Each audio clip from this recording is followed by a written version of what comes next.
really think you have a chance against us, Mr. Cowboy? Hey, motherfucker, what do you like to do? Oh, I don't know. Play chess. Screw.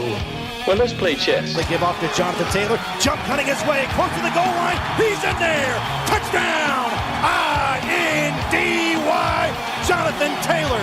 Wheeler finds Quan from the logo. Here's Halliburton into the front court. Mishandled it, but gets a shot. Hits it.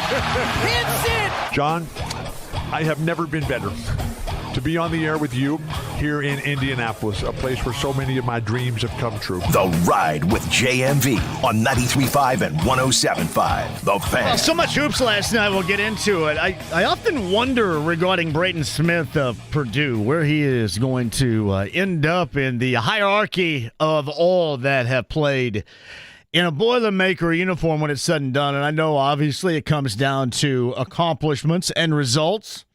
High level, to say the least. But what has been problematic in December in the Big Ten in the past was a breeze, basically, for most of that game last night at Rutgers. Boilermakers number one in the nation. Now 8-0, 1-0 in the Big Ten, 81-65 over Rutgers. Trey Kaufman-Renn had 19 and 13. Brayton Smith with 16.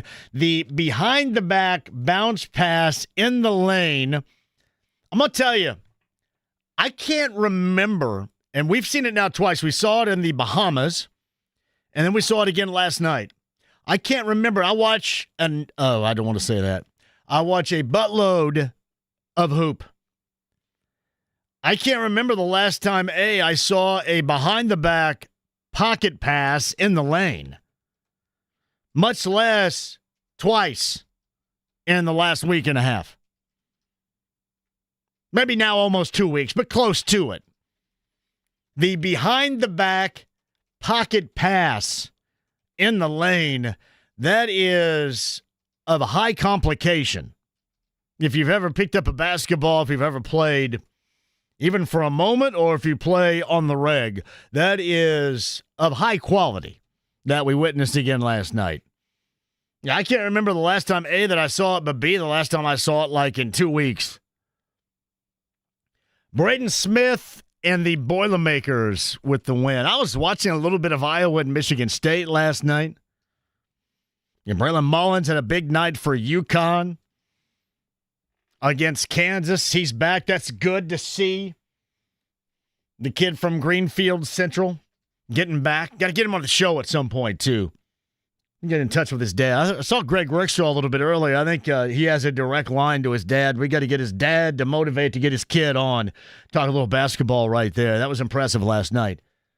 Yeah, I was watching Ben McCollum's Iowa Hawkeyes on the road at Michigan State last night, too. And Michigan State felt like they were going to guard somebody, at least the portions of the game in which I was watching. And but Butler, 84-68 over Eastern Michigan. And Finley Bizjack, again, 29 points. And I saw the highlight reel of it. He has a really good highlight reel. You always want to be a fantastic player, but we live in this era now, and it's not like he puts this together, right?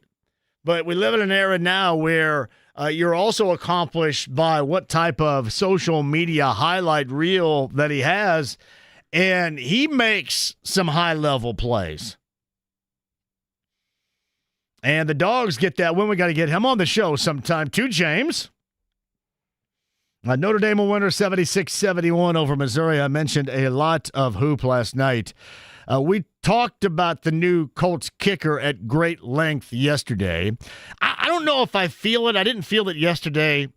It necessary to debate as to, well, the Colts did kick the tires on Justin Tucker. Thus, they're not a high standard, high quality team. Listen, is there something we know about sports, right? That if you can do it and it helps you most of the time, you almost have to be locked up. Seriously. I'm not suggesting we're all better people from it. I know we're all incredibly flawed, but the holier-than-thou act with some teams, organizations, schools, and all that, I mean, come on. Everybody wants a better opportunity to do what? To win. And the thing about Tucker was, before even all of that happened and he got the suspension by the NFL and all that incredibly high-level weird stuff, before all that went down, it wasn't like that he was what he once was. So we shall see. Groupie is on board, and we talked about that on this show yesterday a little bit more because I think Bowen's going to drop in here coming up in the 4 o'clock hour. Should be very happy about his Fighting Irish. I don't know if he's very happy about his football team where it stands right now and the opportunity it may have to get bounced by the committee. What have I told you before? And again, as long as it benefits you, you're going to love a committee. Like IU fans probably sit there right now and go, well, we love this committee. And we'll see how IU fans are with the committee's final decision. But what do I always say? And I'm assuming we're on the same page with this. Most of the time, if not all the time, committees are problematic. And there's really only one committee that has ever been worthy. And fellas, you know which one that one is. That's about it. All the other ones, you're always going to find an agenda, an axe to grind, and somebody's not going to agree with somebody else. And really what it is, it just should be called, instead of committee, you could just say pain in the ass. That's what it is. Yeah, we put together this pain in the ass to figure out exactly how we're going to seed these playoff teams. We put together this pain in the ass to find the next head coach. That's what it should be instead of committee. That's where we are. You know, we'll talk about that in terms of the Fighting Irish of Notre Dame and how Kev feels. Hey, honestly, I'm not suggesting at all IU fans should think about what happens if and start thinking about what happens if they lose. But I kind of wonder if you kind of are. I mean, is there a staying competitive? I don't want to get in that spot where you're thinking, yeah, you know what? They've done enough here. I feel good about this. Because if you're going to go out there and play, let the results stand for themselves. I can't lie. While Danny Cannell yesterday mentioned it on this show, podcast 1075thefan.com, and a lot of other folks out there say there has to be a better way, there has to be a new way because these championship games, they just don't matter. Meatballs reference. They just don't matter. Now, to me, this one matters. To me, when you have the team from Ohio coming over on I-70 to absolutely splash downtown with some quality economic value, well done. Why don't you guys go ahead and grab some stuff, too, and fix some roads and pick up some cones and all that. Now, don't come here and go Mark Sanchez or anything like that. But, yeah, just come in here and, why don't you guys spend some time maybe helping out with whatever that bus line is that's going down to Wash. All that, help out with that. Hurry up and get Illinois done. I'd like to be able to travel down that again sometime soon, of course, when we make this majestic move coming up next week. Hey, James, do we know? Are we taking the world's worst chair of all time with us right here? I think we should. We should. This is our mascot. We should. We should put it up on like a plinth seriously, or something. this is my memory of this building right here, this chair. This is what I remember. It's a good representation of this building, It's honestly. like, this is exactly how it has felt to be here until this chair. This is going to be our mascot. Seriously, I'm taking this chair. We should stick some horns on it so it sounds like the bathrooms anytime you try to turn on the faucet. I think the only way this chair could be any worse, it may be the worst chair of all time, but seriously, the only way this chair, and you can't see it, right? I could lift it up on camera, but that would be a pain for me. The only way it could be worse if you put a huge spike right there in the center where you sit. Seriously, we're taking this with us, guys. This is our mascot because it is literally the worst chair of all time. Is this what Jeff Rickard does to a chair in the mornings right here? Is this him? This where he sits? Know. How do you sit in that? I feel bad for his back if he's Is that sitting what in that happens thing. when he rides his Huffy? Does he feel comfortable sitting on this seat too? Man. When he's got his banana seat? This probably feels a hell of a lot more comfortable than the banana seat on his bike. I mean, I guess if you ride a banana seat, anything feels comfortable. We're going to take that with us. Yeah, the Majestic Move happens next week. We'll keep you updated because I'm sure you guys care. But it should be fun. I think the better part of 15 years. I got here a little bit later than some to the party, but 15 years right here. Next week, we are going to be on the move. Up Meridian. But no, seriously, no, Ohio State people, when you come to town, yeah, just go ahead and pick up a shovel or something to help out a little bit. Give it a little helper. And spend a buttload of money, please. Because I have a lot of friends, a lot of bar owners, downtown restaurant owners that will welcome you. But I will say at the lowest levels, and I will say lowest levels, I want to see a highly competitive game. And it's not because you're going to say, well, you're just an IU fan. Did you grow up near Bloomington? I want to see, for the moment, all national folks, including Mr. Peanut and his monocle, all the national folks have to eat it. Now, you can tell me or describe what it might be, but I want to see them eat it. I don't want to see them be right. I want to see them have to circle the wagons and spin it so they sound right. I want to see them have to go through a lot of crap to get past it. I want to see them be incredibly wrong. So really, and make no mistake about it, I mean, IU's playing for a lot of those teams that, as I've mentioned in the past, have not been grandfathered into the whole college football act here. Yeah, it seems like if your history doesn't go back to the 1930s of greatness, then yeah, we can't deal with it. The SEC, if you don't play in warm weather climates. I always thought that was Colin Cowherd's argument. You know, you got to go somewhere with a warm weather climate. Nobody wants to play where it's cold. And then everybody gets aroused when you talk about football weather and act all tough. But I want to see everybody, hi, Sienna, be wrong. Everybody be wrong.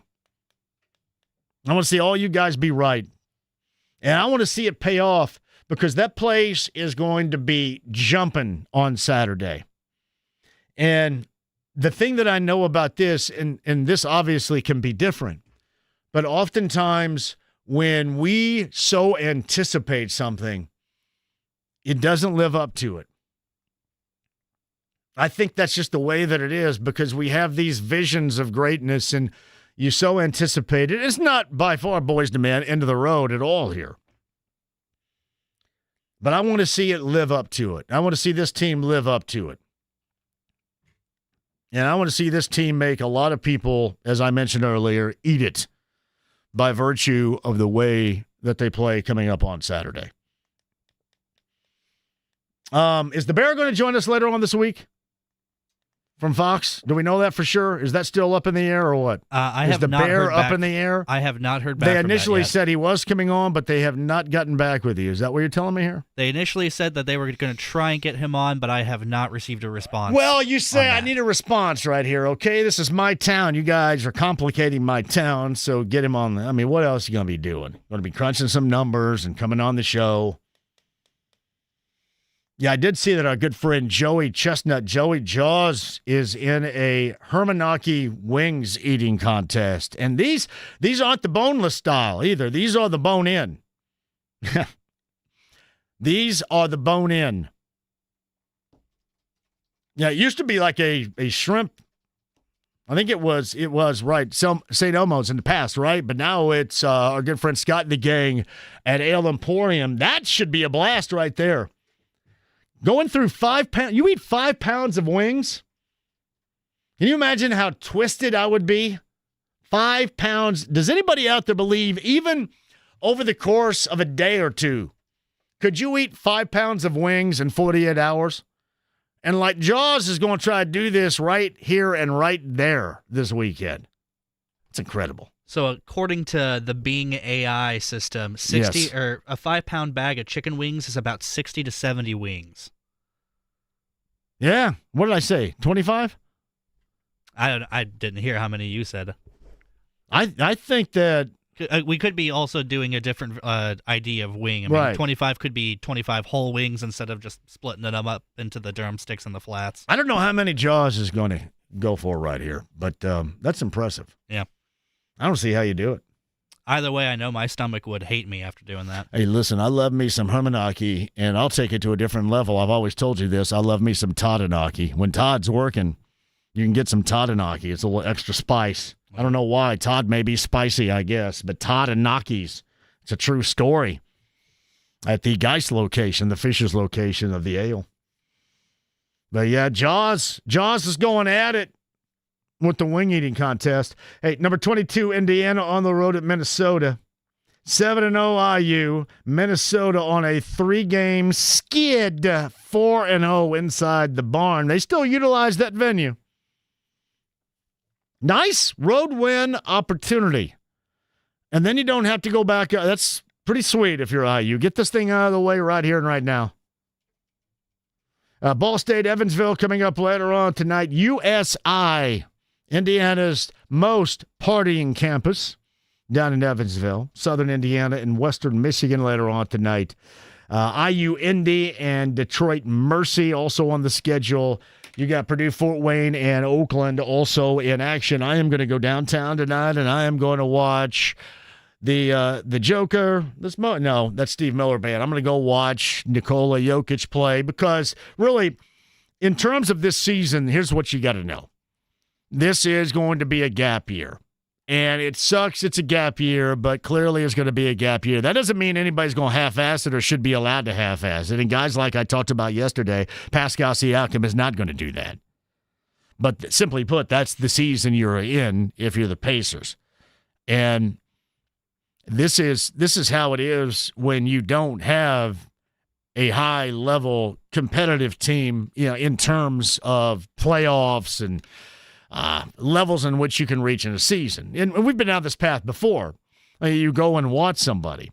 And while basically the rest of Central Indiana always gets aroused by LeBron James and Steph Curry, Nikola Jokic is the guy. I love watching him play. It's like, you cannot believe this dude is doing what he does. Who's keeping stats for him? How can this be? 29, 20, and 13? This guy's doing it. Remember when he first got in and he first started putting up numbers and everybody equated him, the cartoon character Baby Huey? Anybody remember that? Are you guys old enough to remember Baby Huey? I believe he was an incredibly large duck, was he not? Baby Huey, an incredibly large duck, baby duck. There he is right there, always wearing a diaper and falling on stuff and crushing things. He was just a lot bigger than what he was supposed to be, and that's how many describe Nikola Jokic, as Baby Huey. Nikola Jokic is, simply put, one of, if not the best player in the NBA now, and will go down in history as one of the greatest of all time. And he has an ability that very few have. And I mentioned this yesterday. He has the ability of seeing things before they happen. That'd be great. It takes me, I have to comprehend and then compute and then have the computer spit it out to me about 2 minutes later. Oh, yeah, I should have made that pass. Can you imagine how great it would be to be like Jokic or Bird or Magic Johnson? Some of these great players of the past and really know what's going to happen before it happens. Be a couple of steps ahead of the play. That is Jokic. And most of it is always equating to the fact that, you're not the most athletically gifted. But, man, there are different ways to be gifted, and you can be gifted. You can be gifted just by being a hard ass and going at it all the time as hard as you possibly can. Now, you can also have a mixture of all these gifts, too. And I think a lot of people would suggest maybe Michael Jordan has a mixture of all of those gifts. But to be able to be a step ahead of the play and know what you're going to do or know what others are going to do around you before it actually happens has always been amazing to me. And not coming in what is normally a hugely eye-poppingly athletic package. So worth the price of admission and probable later on tonight. Nikola Jokic. I think it's always like 75% or plus that you play when you're probable. It'd be very disappointing if he didn't because, man, he is absolutely worth the price of admission right there. Truly is. We can hit all that and more. I still got more for you, too. You guys want to go there, we can. 239-1070 is the number. The text line, 317-239-1070. You guys are already weighing in. JMV, I'm eating pizza for the Big Ten championship game at home. What kind of pizza are you eating? Did you know I haven't had pizza in a year and a half? It's weird. I don't miss it either. I actually feel sorry for you on that one. In a year and a half. I love pizza. I don't know what I would miss. Like, there's nothing. Like, I've had grilled Hermanaki wings, but I haven't had pizza in a year and a half. You probably had pizza last night. I had pizza not last night, but a couple of nights ago for sure. Most often. What do you get most often? I'm a simple man. I just like a pepperoni. No, I mean. Oh, for just in general food? Yeah, where do you get it from? Oh, where do I get the pizza from? You order it in? Wherever. Papa John's? Not a big Papa John's guy. I'll do Domino's. I'll do Donato's if I'm I think for incredibly cheap-ass pizza, Papa John's would be solid because, I mean, you know what you're getting. You get it. They give you that pepper. They give you a little bit of garlic butter right there. The and garlic you can dip sauce, in the pepper and done, yeah. The garlic sauce is clutch from Papa John's. Now, I will say this. Blake has gone to Papa John's, and I've eaten the pepper, but I've not eaten the pizza. I've eaten the pepper. Should see if they have cottage cheese they can put on a pizza. That'll get you cottage cheese. You can put cottage cheese on a lot of things. You can. And I will say this. Everybody laughs at me, and that's fine. I'm glad I'm here for your entertainment and your laughing enjoyment. But cottage cheese has surged tremendously since I've helped you fall in love with it. So, seriously, last time, this was the week before last, I'm with Brent Holverson, and he gets something to eat where we are before we start. And what was on the plate? He ordered cottage cheese. People around me are now ordering cottage cheese because they dig it. Do you put cottage cheese in your eggs? Because my brother will make scrambled eggs with cottage cheese. I haven't eaten eggs. I put cottage cheese in a keto wrap on top of some tuna, though, James. Oh, of course you did. Oh, baby. It's good stuff. You know what else that does for you? No. I won't even say that. You know, I've been having to feed my cat some canned tuna because she's on a specific diet right now. Right on. I do not know how you eat that I'm just stuff. like your cat. You are. It's disgusting. Hey, listen, I had roommates at Terre Haute at Indiana State. The late, great Mark Jones and Jason Scompy for his Farm Bureau agent down and have no idea how. Very comforting as Scompy. But they used to call me the cat because I cracked open Chicken of the Sea and Star-Kissed all the time, man. All just like that. I can believe you. Yeah. I believe you on Right that. there. I mean, Yeah. I've wandered into the studio as you're eating some of that stuff. I will say this. I was grossed out Foxworthy. I walked in the hallway a couple of weekends ago, and he was down in some sardines. Oh, like whole? I don't know if I would go that far. Yeah, if it's out of a can. Oh, no. Yeah, you could smell him a mile away. Oh, like two things you can smell a mile away, sardines and Drakkar. I haven't smelled Drakkar, but I have smelled sardines. Somebody's got Drakkar on there and somebody's eating sardines. But no, true story. The cat back in the day. Quick break. We shall return. KJ in Brownsburg, cottage cheese with me and nothing else. I'm cottage cheese all by itself. The Eric Carmen of cottage cheese. All by myself. True story. Quick break. We'll come back. I got your calls. I got your, what else? Your emails. JMV at 1075thefan.com. Text line number 317-239-1070. AAA Membership Lounge via YouTube Live. Have I heard we're going to get some inbound weather once again? Did Sean Ash tell me so a little bit earlier? Yeah, problematic with the inbound weather. Talk about that coming up, too. Duraco in the 5 o'clock hour. So the Jacksonville Surge, because The Colts can win in Jacksonville for the first time since 2014 because, and the rest of the AFC South, including Houston and Kansas City, coming up this weekend. Duraco's coming up at the 5 o'clock hour. Kevin Bowen on somebody he knows well because he's a former Notre Dame kicker. He probably has his jersey. Kevin Bowen coming up top of the 4 o'clock hour. Stream the app, HD Radio. Do not go anywhere on this Wednesday. It's 93.5, 107.5 The Fan.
You're not gonna fall for the banana in the tailpipe? It should be more natural, brother. It should flow out like this. Look, man, I ain't falling for no banana in my tailpipe. 93.5 and 107.5. The Fan. Bobby Jefferson says 5 pounds of wings. Don't want to be. Oh, man. This brings back memories of my dating life. I was the friend of the friend back then. Anybody else the friend of the friend? Like, it's one thing to be incredibly unappealing, but it's almost worse. Like, I would equate being the friend of the friend. The friend of the friend that the girl likes, right? I would equate that to the Colts starting 7-1 and then crapping the bed and bounced out of the playoffs.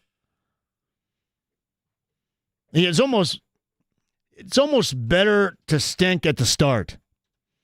Like, I think about this, and I'm not suggesting this is going to happen, but since we've gone over worst-case scenarios, I think now a number of times, and, rightly so, we can be proactive about this.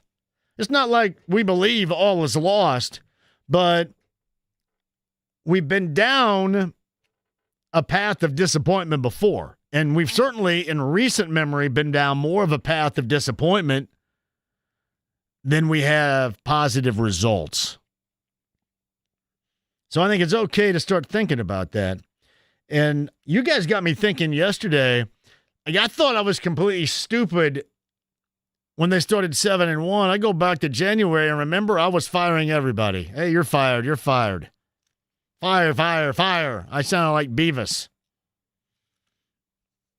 And then they go 7-1.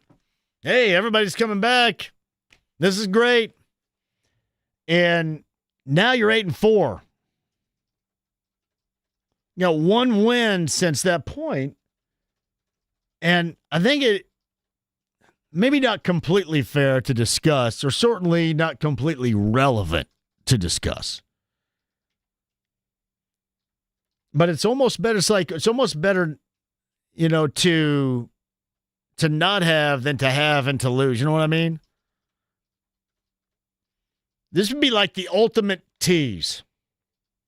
Fellas, you know exactly what I'm talking about here. This would be the fellas equivalent of blue or elephantitis of, you know what I mean? Seriously, the ultimate tease could be going down here. We'll talk to Mike DeRocco on the 5 o'clock hour about how he believes the Colts can build it back up. What Jacksonville has been doing differently. And what makes this winnable, considering the circumstances of the past, because we have been over and over again since 2014, just massive amounts of disappointing. And DeRocco's coming up in the 5 o'clock hour. JMV, I think the show took a very depressing turn right there. That is an awesome song, but it is the 70s will crank out some awesome and incredibly sad songs. Like Run, Joey, Run, maybe the worst song of all time, but my God, it's memorable. Bobby Jefferson says 5 pounds of wings in 48 hours. Hell yeah, I can. See, Bobby Jefferson, I know Bobby Jefferson. He's a badass dude. And he'd work that off in a second, and he would still look incredibly fit. There's zero way I could do that. He looked good about it. JMV, his Huffy about made me spit my drink out. Yeah, the Jeff Rickard Huffy. I don't know whether or not he likes it when I call his bikes his Huffy. But we kid because we care. That's what we do. I saw this, and thank you, Terry, for sending it. From Shams, Giannis and his agent have started conversations with the Bucks about the two-time MVP. And I should stop, because I should have stopped, much like you long ago, caring what happens to the former 33. But I tried to explain to you, he's going to have a moment or two to flex and to feel good after all this. But upon reflection of what he lost here I shouldn't say lost, because obviously when Halliburton got injured, there was a change in philosophy. And he was butthurt about that change in philosophy. I mean, again, he was mad at Kevin Pritchard. He was mad at Chad Buchanan. And you can be mad at those guys. I just always hated the way that he sounded toward his former teammates, those guys that carried him. But I've always explained to you how this is going to end badly for him here. So the process of discussion is whether his best fit is staying or elsewhere. And I mentioned on Monday night, I was watching the Bucs as they lost to the Wizards, and he's just back from injury, and there was nobody. I know that we're early December, and maybe some of these guys don't give a crap. I'd hate to know who that might be, and I sure as hell would hate to know that he played for the team that I paid the price of admission to go see. But he looked as checked out could be. There was a possession, I swear to you, one possession, there were two possessions down the stretch where Ryan Rollins actually gave him the late shot clock hot potato, which is very much frowned upon in the NBA. Hey, here you go. I don't want this to add to a miss to my box score, to my stat line. And Giannis missed it. And then he just kind of went over and stood on the side in late game situations. He looked completely checked out. And as I've said in the past, what's going to happen is the former 33 is going to end up playing with, and this is just a guess when you're trying to match up contracts and such, like Karl Anthony Towns, because Giannis will end up, in New York or who knows where else, but it is not going to look at all like a team led by Giannis, as Miles thought, when the Bucs ended up stretching out Damian Lillard and carving out a spot for Miles to join, which really is the root of all of this that happened. Thus, it is going to end badly. And thank you very much, Terry, because this absolutely starts out the path. Freaking Neuheisel. Get to, James, can you get me this sound right here? Let's listen to this Rick Neuheisel breakdown. CBS Sports, CFB. Quote, I think Ohio State will win by 2 touchdowns. Rick Neuheisel believes Ohio State, Indiana won't even be close. There are a lot of people that believe that, and that backs up what I talked about. That's what I want to see. I want, and I have nothing against Rick Neuheisel. I don't like Mr. Peanut, but I have nothing against Neuheisel. But you can add him to that part of the equation, the group that I want to see eat it. About 18 hours ago, brother. I want to see them eat it. I want to see IU, and this is not defying the odds. This is being who we believe them to be, who IU fans want them to be. That's how I want that to go down. I think it's very important for that to go down that way. Because most of the rest of the national folks that cover college football believe that. They believe that Ohio State is going to ho-hum roll. And they may end up doing so. That's a powerful team. But this is what Rick Neuheisel had to say about the game. I am leaning the opposite way. Listen, we can all espouse the virtues of the two defenses. They're not only 1 and 2 in the Big Ten in scoring defense, they're 1 and 2 in the country in scoring defense. They've been phenomenal. So we're in for a treat. The two quarterbacks are on point, right?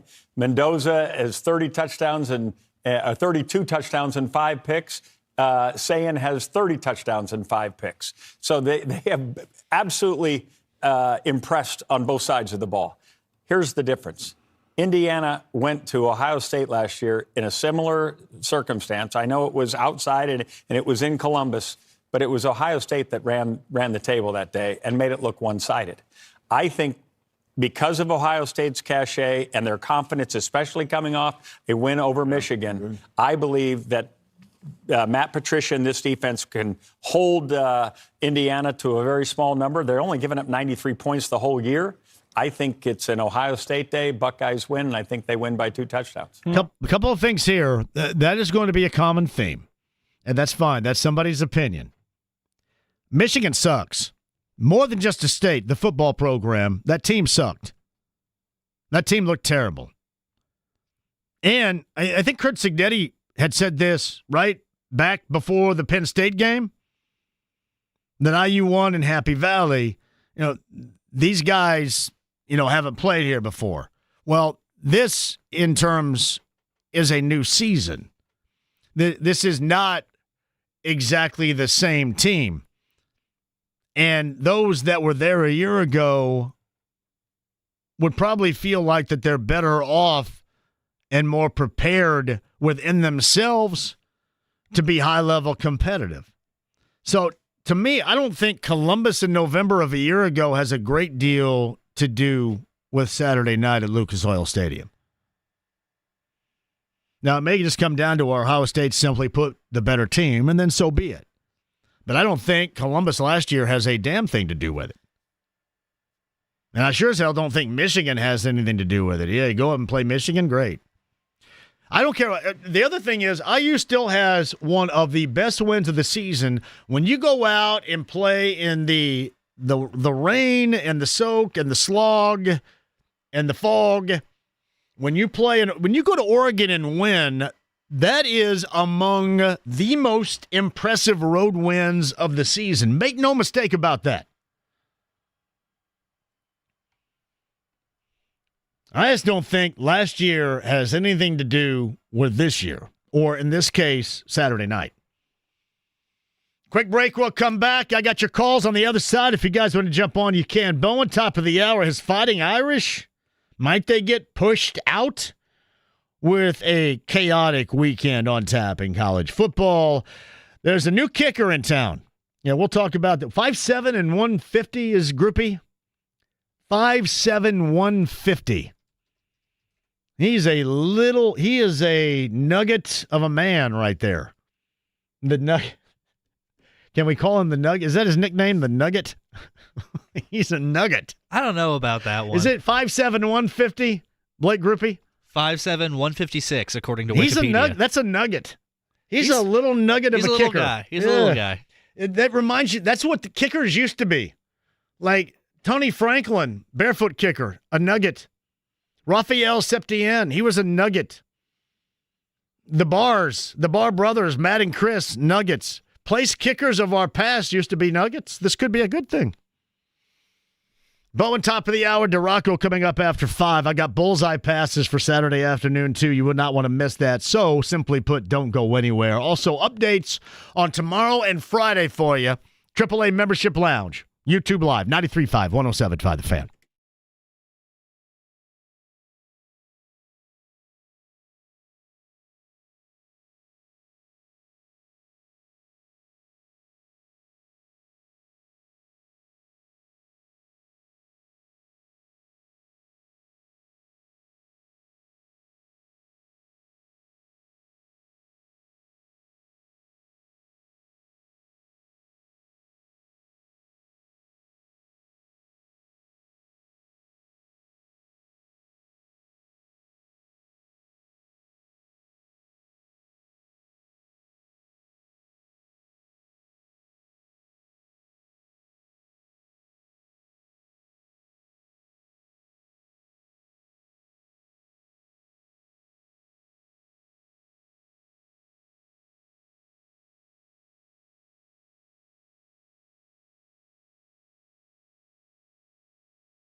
Any questions? 93.5 and 107.5. The Fan. Yeah, clearly you know from 3 until 6, that is the apt description of your host.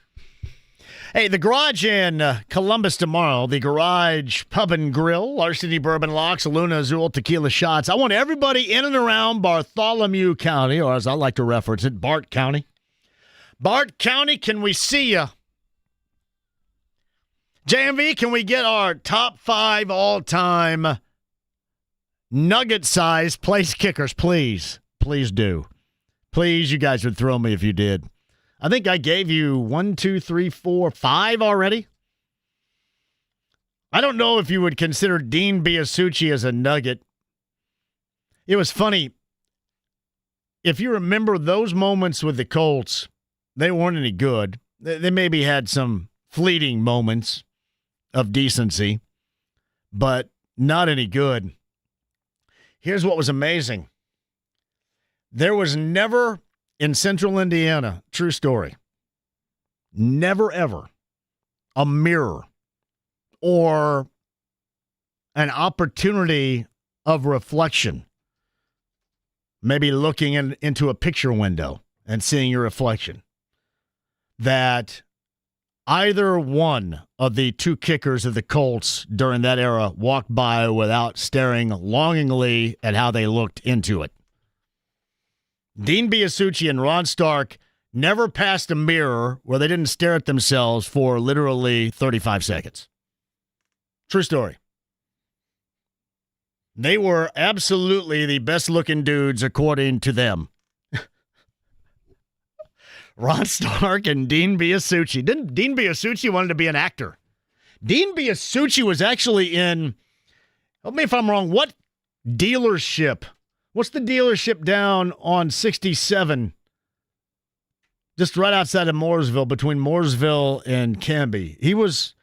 I think he touted a car dealership back then. Did he not? The hell is it? But they were probably the most handsome kicking duo in the NFL, according to them. Really amazing. When Schuler's spreadability is the greatest, the most elite level snackability offered anywhere. Original sharp cheddar, bacon, and cheddar, and jalapeno pepper. When Schuler's spreadability, you got to have that on a cracker or a chip. And by the way, when Schuler's also makes their own snack chips. True story. Find that at Meijer throughout the state of Indiana. Yeah, duh, Hubler. Sorry about that, Hubler. It was Hubler, wasn't it? Of course, that's the studio in which I sit right now. I'm sorry. Seriously, sometimes. I'm looking right at it, too. I just didn't think it was Hubler. But I think that's what it is. What they all sitting around was the commercial. They're sitting around a campfire. Anybody recollect this? Sitting around a campfire. Like a whole cowboy Western motif going on there. There's no way I'm making this up because it's way too detailed. Garo Yepremian was definitely a nugget of a kicker. Shout out. JMV, in grad school, I saw Dean Biasucci perform Julius Caesar. Julius Caesar downtown. No, did you just really tell me this is maybe the best text line I've ever received? I'm sorry I messed this up by laughing. In grade school, I saw Dean Biasucci perform in Julius Caesar downtown, and I believe the dad from Family Ties was in it as well. See, we need the Family Ties theme song right here. That would be Michael Gross, the great Michael Gross, who was in the cult classic in 1990, Tremors. Michael Gross. I knew it wasn't Hubler. It was Pedigo. Thank you very much. Pedigo. Pedigo People was the commercial. You guys are great. Pedigo was the Biasucci commercial. Julius Caesar DMB Asucci and Julius Caesar with Michael Gross and Family Ties. Let's hit the post on it, James. Oh, yeah. When Schuler's Spreadability's got it together, too, your favorite Meijer location throughout the state of Indiana. Gordon's Food Service, Neiman's Harvest Market in Carmel, the Spreadability. Shout out to you, Mallory. Win Schuler's, Kevin Bowen's next.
with JMV. Get him a body bag!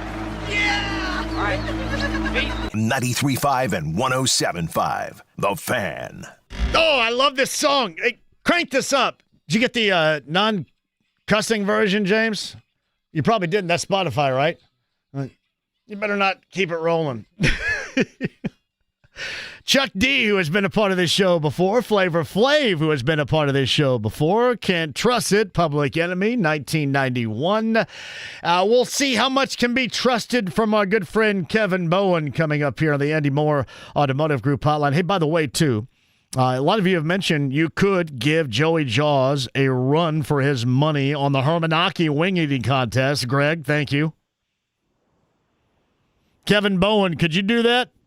Could you be involved in the Hermanaki wing eating contest with Joey Jaws put on by the Ale Emporium this weekend? Is that you?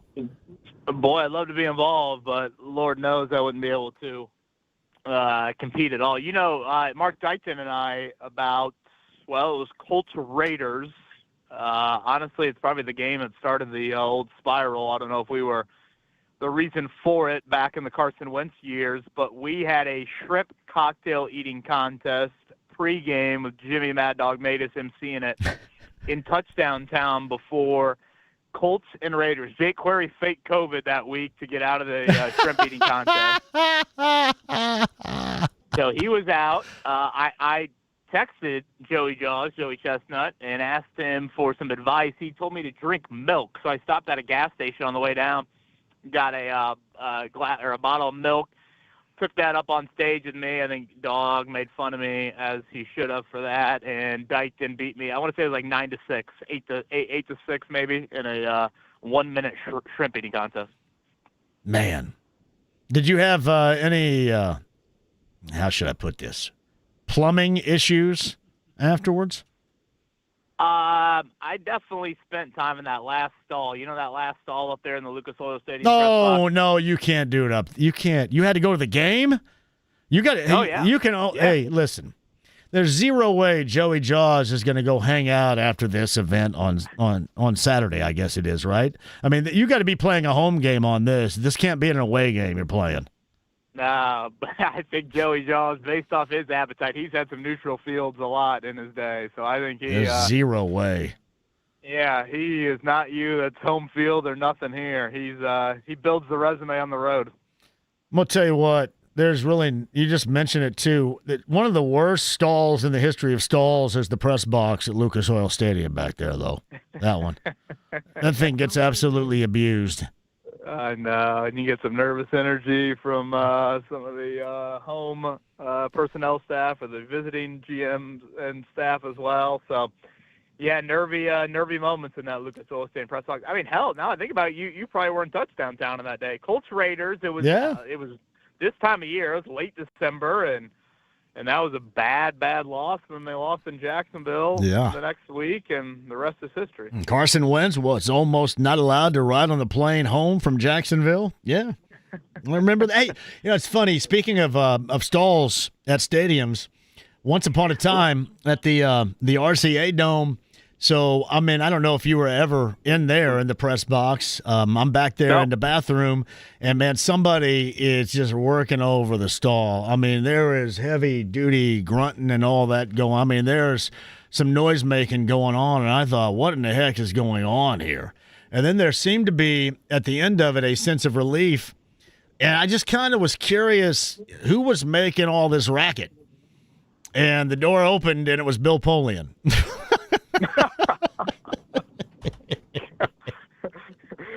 And just to be clear, this wasn't some he and she-in racket. No, yeah. Racket. And I don't think over his time in Indy that Craig Kelly ever took as much abuse from Bill as that toilet and back stall did that day. And that's saying something. Craig Kelly, who got me my first ever job out of college. Shout out to Craig Kelly. So thank you for that. Yeah, it is kind of wild. I've always felt this way, especially like in the NBA during playoff games. But, I look down and like Nick Caserio, the Texans GM, is like right by us in the press box. I mean, hell, you've experienced it with homeboy for the Ravens with there. The nut. Yeah, DaCosta, is that his name? Eric DaCosta is an absolute nut. Nut. Hey, speaking of nuts, you and I have gotten into this before about Schefter. Did you see Rappaport today? I had to get after him. I did see that. That was well done out of you. So, yeah. he kind of – it took something like 48 hours later that you had posted. Well done. Yeah, I'm not usually media petty guy to social media, and I was fired up this morning. I think I just ranting about Notre Dame, and I was starting to sweat. James Boyd goes, "Oh boy, did you see what Rappaport just tweeted?" And he basically, according to sources, me and Tim Pelissero, Sauce Gardner will not go on injured reserve. And I'm thinking to myself, dude, Shane Steichen. I asked that at Shane Steichen on Monday, and he answered that very question and told us 48 hours ago he wasn't going on injured reserve. So I wasn't having any of that. See, that's so. Did they not check with everybody that covers the team, or I mean, did they say they tried to make it an exclusive out of it? How did that? Correct. How did that go? Okay. Yeah, I mean, like we've got breaking news that nobody else has. Right. Yeah. Right. And again, my thing is, I get it is hard to keep a pulse on 32 teams, but the Sauce Gardner news was some of the bigger ones on Sunday, and we had all. I mean, I'm not saying I'm sitting here acting like I asked Steichen a question in the press conference. It's not like I broke it. Schefter with Andrew Luck sort of retirement here. So yeah, it was. Well done out of you, buddy. I know. I dig a nice sweet grudge and some pettiness. Yesterday, I was butthurt for the better part of 2 hours and 45 minutes.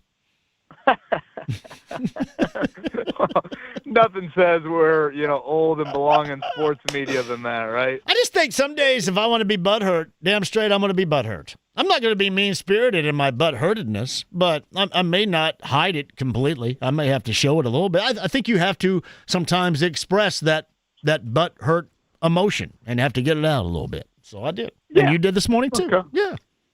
Yeah, I think at times it's healthy to release. Yes, I felt really, really good about that. So I mentioned this a little bit earlier. I've said this all along. There's only one good committee, and we know the guys all know what that is. It's the itty-bitty committee that we know very well from our youth and growing up. One good committee. All other committees are bad.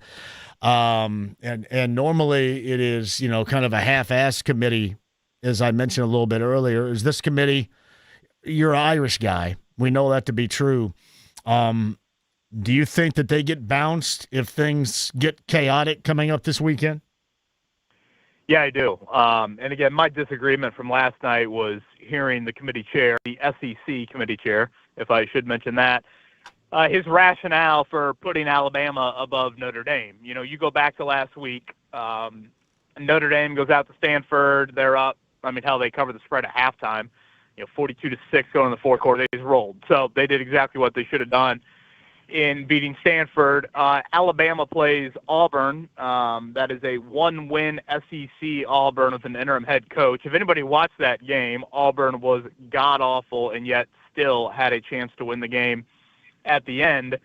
And the committee chair telling me last night that win over Auburn was enough in the committee's eyes to push them ahead of Notre Dame. And let me remind you, Auburn's one SEC win is Arkansas by one score. Notre Dame beat Arkansas by 40 at Arkansas earlier this year. So, again, the Miami debate, fine, I can hear that out. If you want to say, whatever, Alabama beat Georgia, but that being the reason for why Alabama goes ahead of Notre Dame made absolutely zero sense to me. And I'm not usually one that plays the biased conspiracy card, but when the new committee chair is an SEC AD and he's looking at Alabama in the SEC title game and he needs to get them some buffer in case they lose to Georgia, where there's smoke, there's fire. And I believe there is some with the old committee right now. Yeah, it should be interesting. So depending upon what happens to IU, win, lose, whatever here, how far possibly could you see them fall with a loss? We see what could take place, obviously, with a win. How far might they fall with a loss? Oh, I think there's no chance they fall out of the bye. I mean, I think they're either with a loss, I think they either stay at 2 if it's a competitive loss, especially if Georgia were to lose the SEC title game. Maybe they go to 3, maybe they go to 4, which, again, those first 4 get to bye. But as we've talked about, John, to me, 1, 2, 3, 4, there's not that big of a difference. When you look at the bracket last year, the 1 seed got the worst draw, that being Oregon, having to play Ohio State in round 2. And, where these sites are located, this is not, Purdue, for example, in the NCAA men's basketball tournament. There's been recent years, and this year the Final Four is in Indy, so that's probably not a great example. But, when Indy has been a regional site before, obviously if you're a Big Ten team, you want to get slotted into Indy. Well, in the college football playoff, the sites are, Pasadena and Dallas and,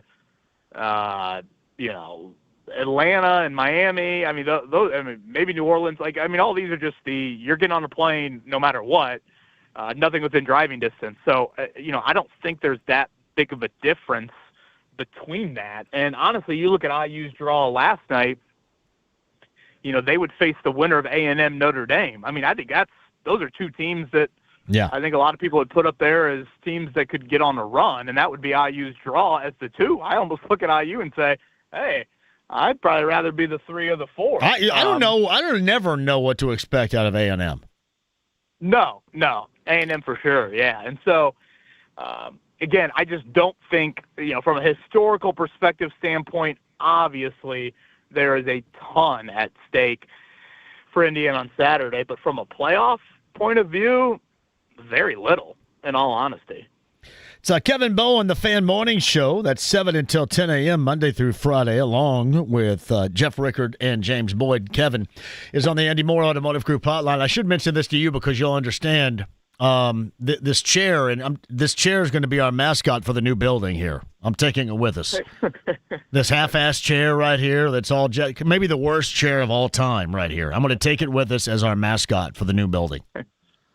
We had Eddie White in studio a few weeks ago, and I think he sat down in the chair and another screw popped out of it. So, yeah, that chair I think sums up our final swan song here. I went over to the new building yesterday. Talk about a nice studio. That's and we got a window again. Yeah, we do window. This chair though. Does Rickard sit in this chair? Is it the black one or is it the red one? No, it's the red one that's kind of half-assed and sideways and stuff right here. It is the worst chair. The only thing that would be worse if there was a big metal spike right in the center of the seat. Nah, Jeff usually just brings his Schwinn to the 4th floor and sits on that. He just wants to make sure that he's good to go. Does he sit on a banana seat in here on his Huffy?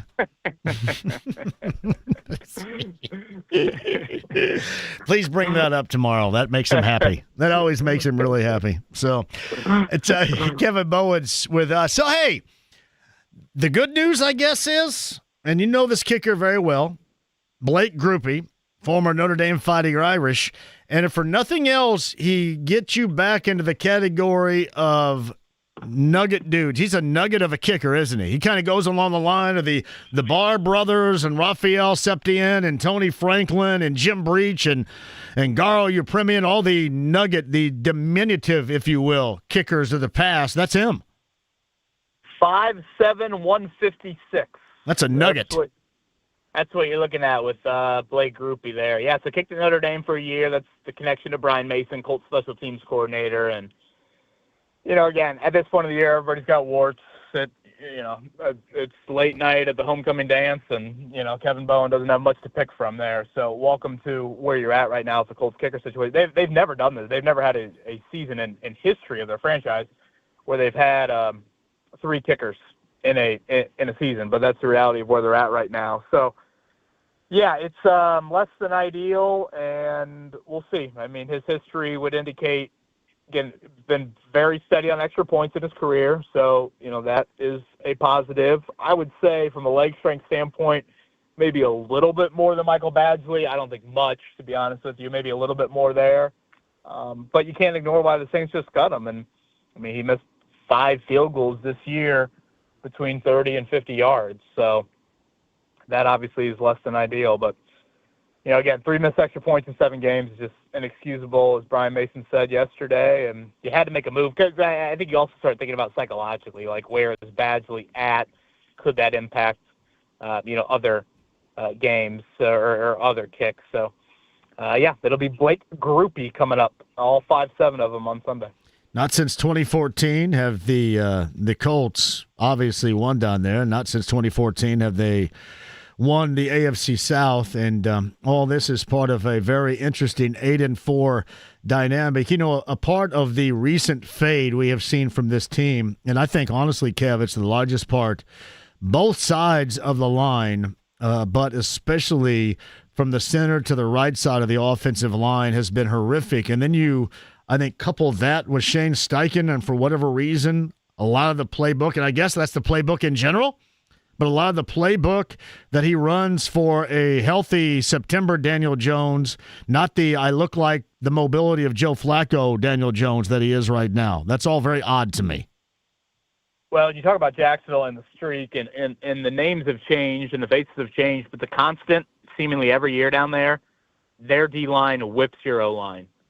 And whether it's, I mean, you go back to Calais Campbell, hell, you go back to Yannick Ngakoue in a Jaguars uniform, Josh Allen. I mean, their D-line has been a dominant unit against their offensive line and against a good Colts offensive line. So, that to me continues to be a big topic. They're a little banged up down there, both sides of the football, coming up on Sunday. And so much of it, I think, just starts there for you because, you obviously pointed to the offensive line, but this pass rush from the edge continues to be so quiet and was again on Sunday. And I think that's a huge, especially without Sauce Gardner here for whatever, couple games, again, you need to do. And I don't think Mooney Ward, unfortunately, is playing at the level that he showed earlier in the season. You need a little bit more out of that group. So I think that continues to be a big storyline for Sunday. We will see DeForest Buckner again. We will see Sauce Gardner again.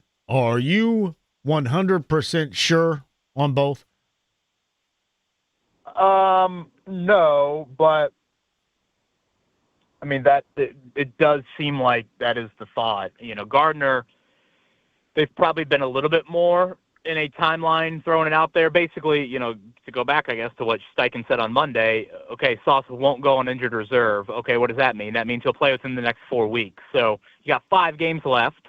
If you look at the schedule, they're all important. The biggest ones are the 3 AFC South games.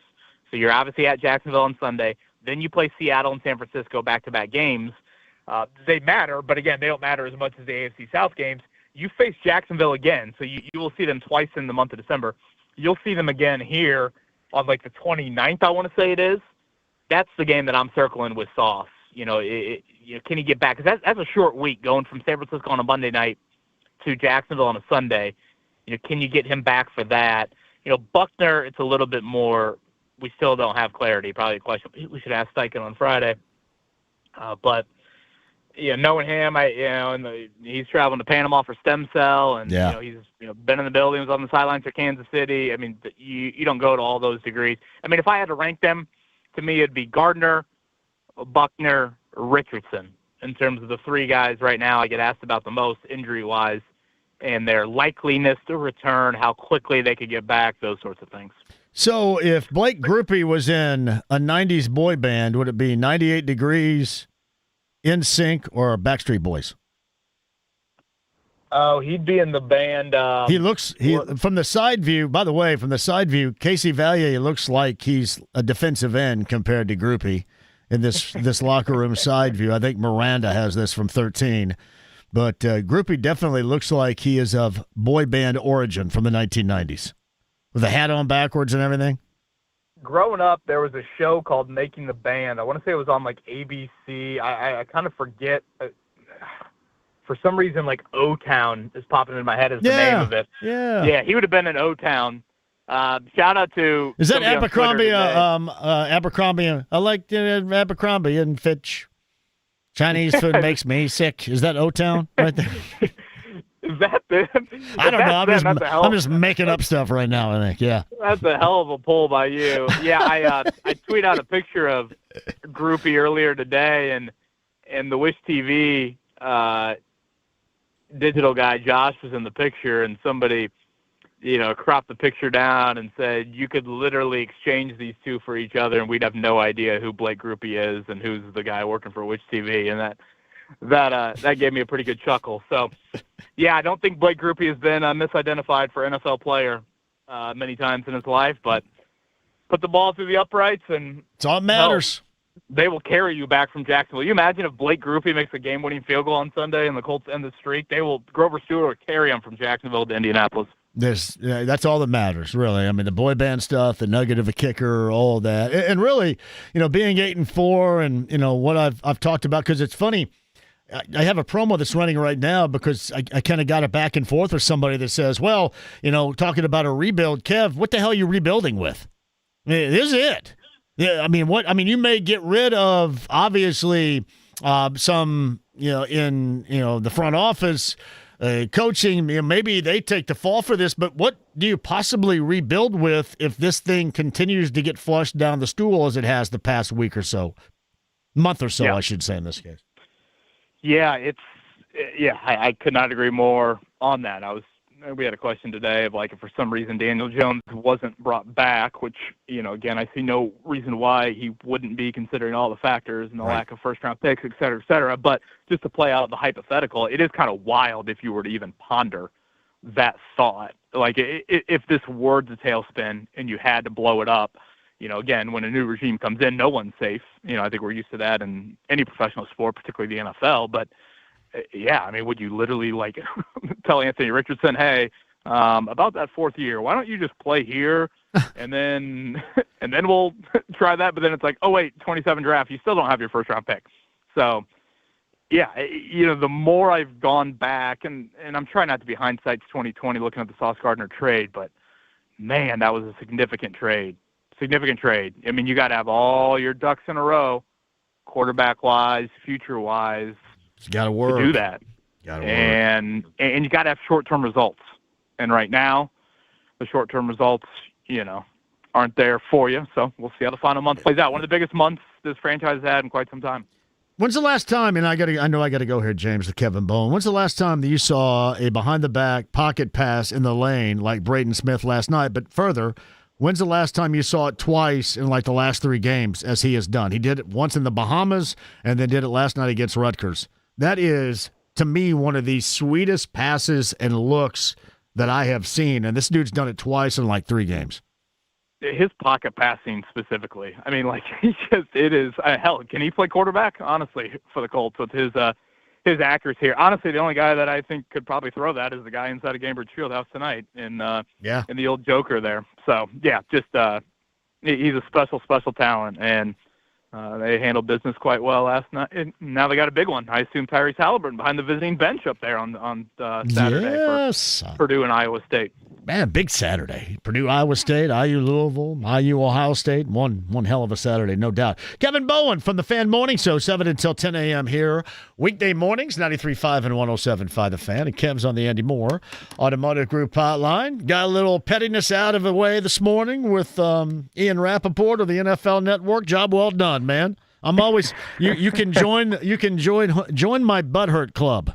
Okay. Happy to be a part of it. I'll sign you up here soon. Thanks, Kev. See you, John. All right, Kevin Bowen, the Andy Moore Automotive Group hotline. Nathaniel Finch is in studio, celebrated a birthday yesterday. Nathaniel Finch, if you put a hat on backwards, that's Blake Grupe right there. Now you are Blake Grupe, aren't you? What boy band were you in? 98 Degrees? Quick break. We'll come back. What, Duraco, top of the hour, right? Mike Duraco of ESPN, ESPN.com, top of the hour. More Bullseye passes, too. Road shows tomorrow and Friday. Explanation on the inbound, so don't go anywhere. AAA Membership Lounge via YouTube Live at 93.5 and 107.5 The Fan.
Give him your wallet. What for? He's got a knife. That's not a knife. That's a knife. 93.5 and 107.5. The Fan.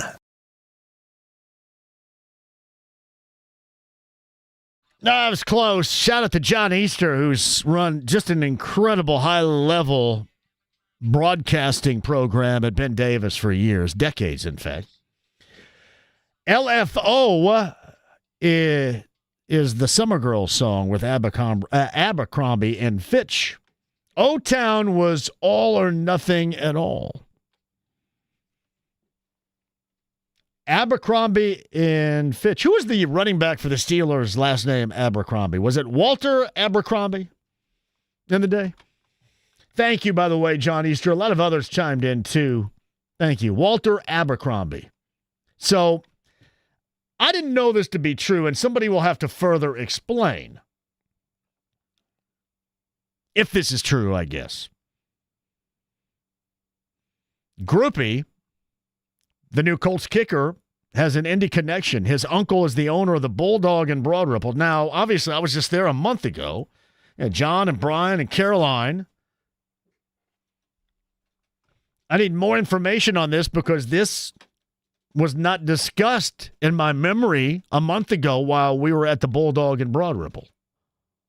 That would be his uncle. Is this true?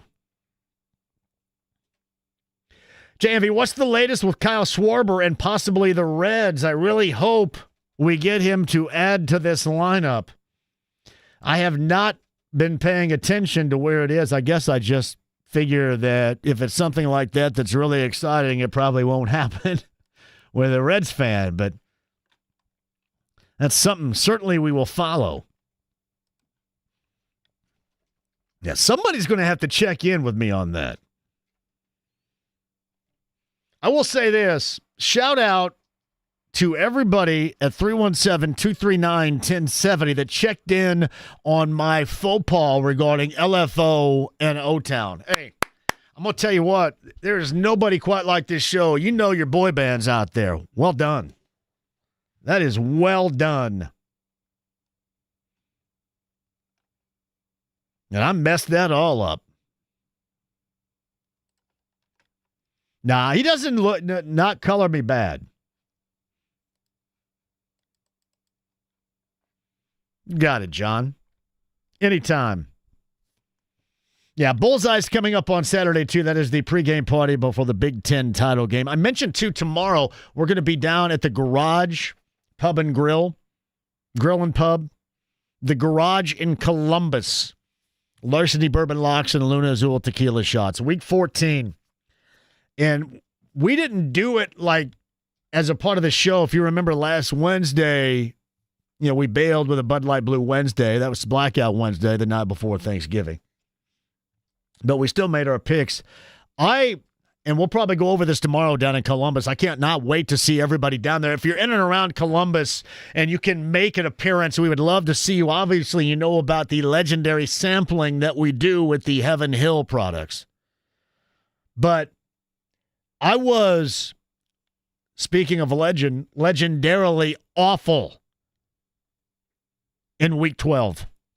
I think, and I can't even comprehend this, I think I won 2 games. I'm a front runner. And here's what's funny about this. The Colts and I have something in common. We both started out incredibly well, and now we've hit the skids. Not the DJ skids either, but the skids. 2 weeks ago, I was a 2-win dude. It's incredible. Absolute true story, though. I'm sure we'll bring that up tomorrow. But honestly, if you're in and around Columbus, Spencer Thompson of Thompson Furniture is going to slide by for a little bit and hang out with us. We love a good hang, but I love going to everywhere, honestly, but I love going to places certainly where we've never been. And I'll get to do that not once but twice to end the week. So tomorrow, the Garage in Columbus, Larceny Bourbon Locks, Luna Azul Tequila Shots. On Friday, we're going to be at Tiebreakers, and I have not heard anything other than my friend Chris tell me that they have a terrific burger. Tiebreakers, Bud Light Blue Friday on Mass Ave, which should also be incredible. So be ready, especially those of you in, again, and around Columbus. Absolutely love to have you. All right, Nuggets Pacers coming up later on tonight. A little bit more about that coming up too. Mike DeRocco of ESPN on ESPN.com. I saw this on my social media platform. By the way, I don't know if anybody else is doing. I'm like losing followers like massively on X. I'm assuming that 90% of my followers were porn bots. I'd say that's probably likely. That may be it, yeah. And that's really all I bring to the table of interest, I'm sure. Porn bottage. But that's what I was thinking. Porn bots. All of it. I don't know if anybody else is losing it on that particular level. Now, Purdue a winner last night, too. I mentioned Butler was a winner. Notre Dame, IU, the 22nd ranked Hoosiers before they get Louisville coming up on Saturday, Gainbridge Fieldhouse at the Barn. Minnesota, the destination location coming up later on tonight for IU.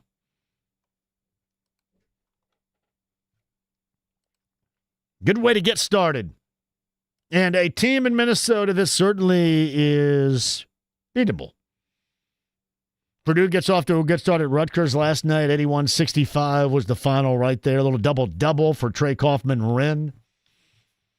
Braden Smith steady per usual. And as I mentioned, too, Butler a win over Eastern Michigan. All right, quick one. We'll come back. Again, coming up 15 minutes or so from now, Mike DeRocco. So as of late, how much better would Jacksonville be playing? Kevin had referenced this to coincide with the complete nightmare for the Colts that Jacksonville has been in Duval. Do we look at the defensive line? And this is where it really gets sketchy to certainly problematic.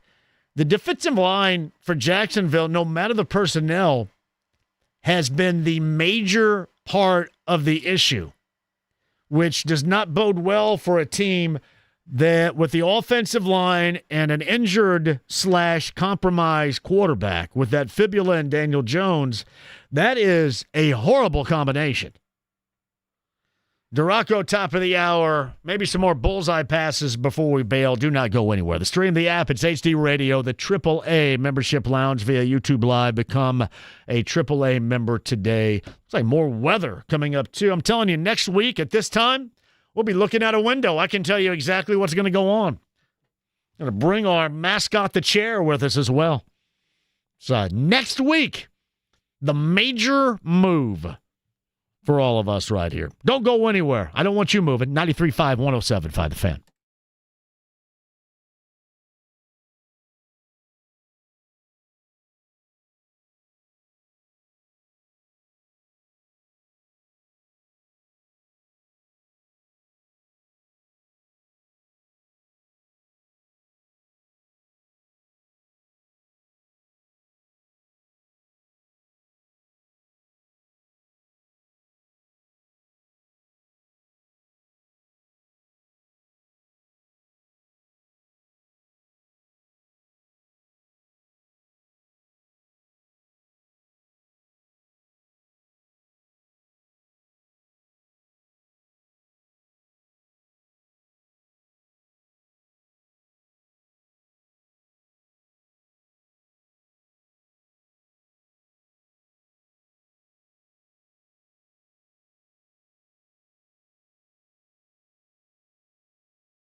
Coming up later on tonight, Win Schuler's spreadability. If you're sitting at home watching this game, maybe you're watching IU Minnesota later on tonight, the spreadability of Win Schuler's at your service for elite level snacking.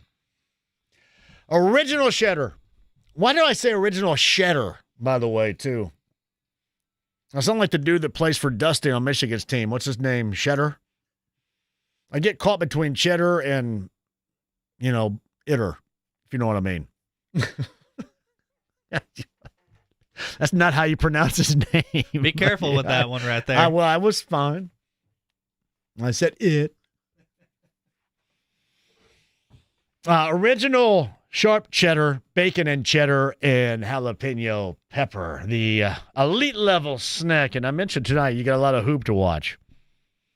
Crackers, chips. By the way, Win Schuler's has their own snack chips. Did you know? Every Meijer in the state of Indiana, and I know that, as I mentioned yesterday, why does Bloomington not have a Meijer locations? It's weird because Evansville does have a fantastic Meijer location. Terre Haute's got a Meijer location. Actually, I think a couple in Terre Haute. You can find the spreadability there. Gordon's Food Service, and one of my favorite places in Carmel would be that of Neiman's Harvest Market. They have every tub, each and every tub of cheese. So Win Schuler's. Enjoy. I'm still trying to figure out from the dude that said that Blake Groupie, his uncle, is the owner of the Bulldog in Broad Ripple. Does anybody know that to be true? I am doing some fact-checking right now. I saw this a little bit earlier as well, courtesy of Stephen Holder, because many have asked me a similar question regarding the availability of Anthony Richardson. And Stephen did ask Shane Steichen that today. It still is apparent that he is not cleared. I think what Stephen got was vision improving, getting closer to a return. Some other details surrounding his scary injury in his latest story you can check out at ESPN.com. But a lot of you have asked a similar question, too.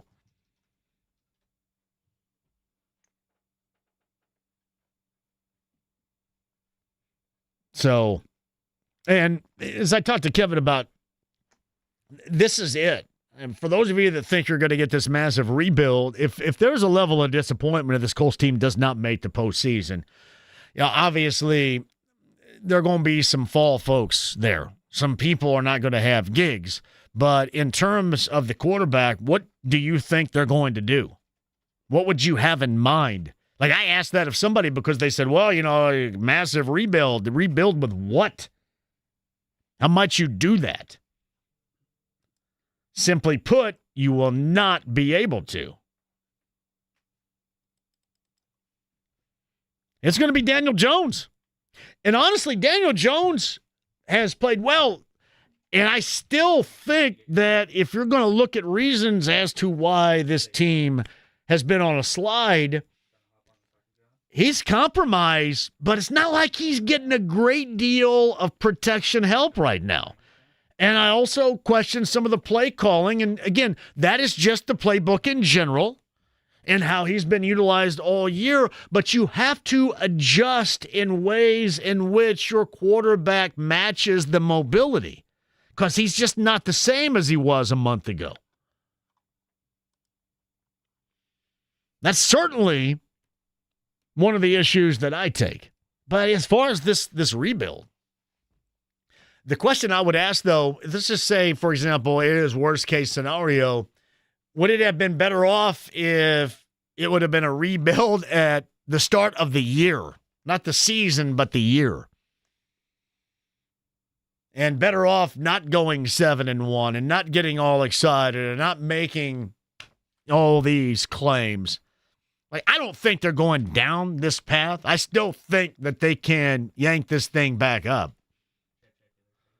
But this would be one of the largest disappointments, certainly in recent memory, if not the history of the Indianapolis Colts. And it may be at the top of the list because that is the ultimate tease.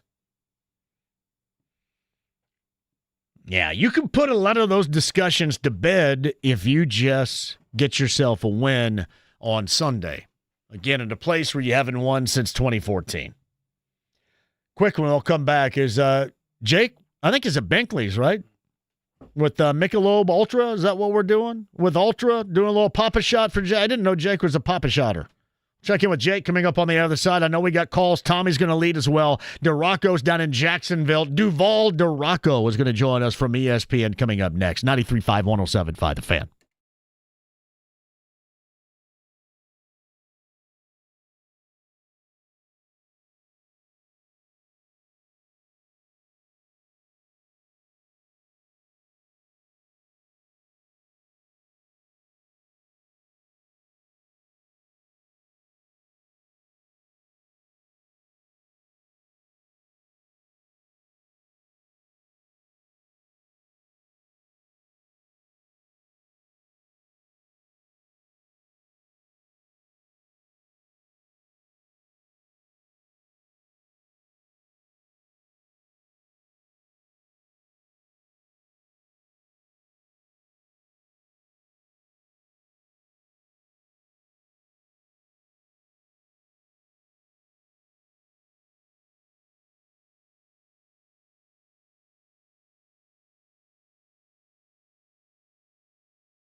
Have you ever been in a Turkish prison?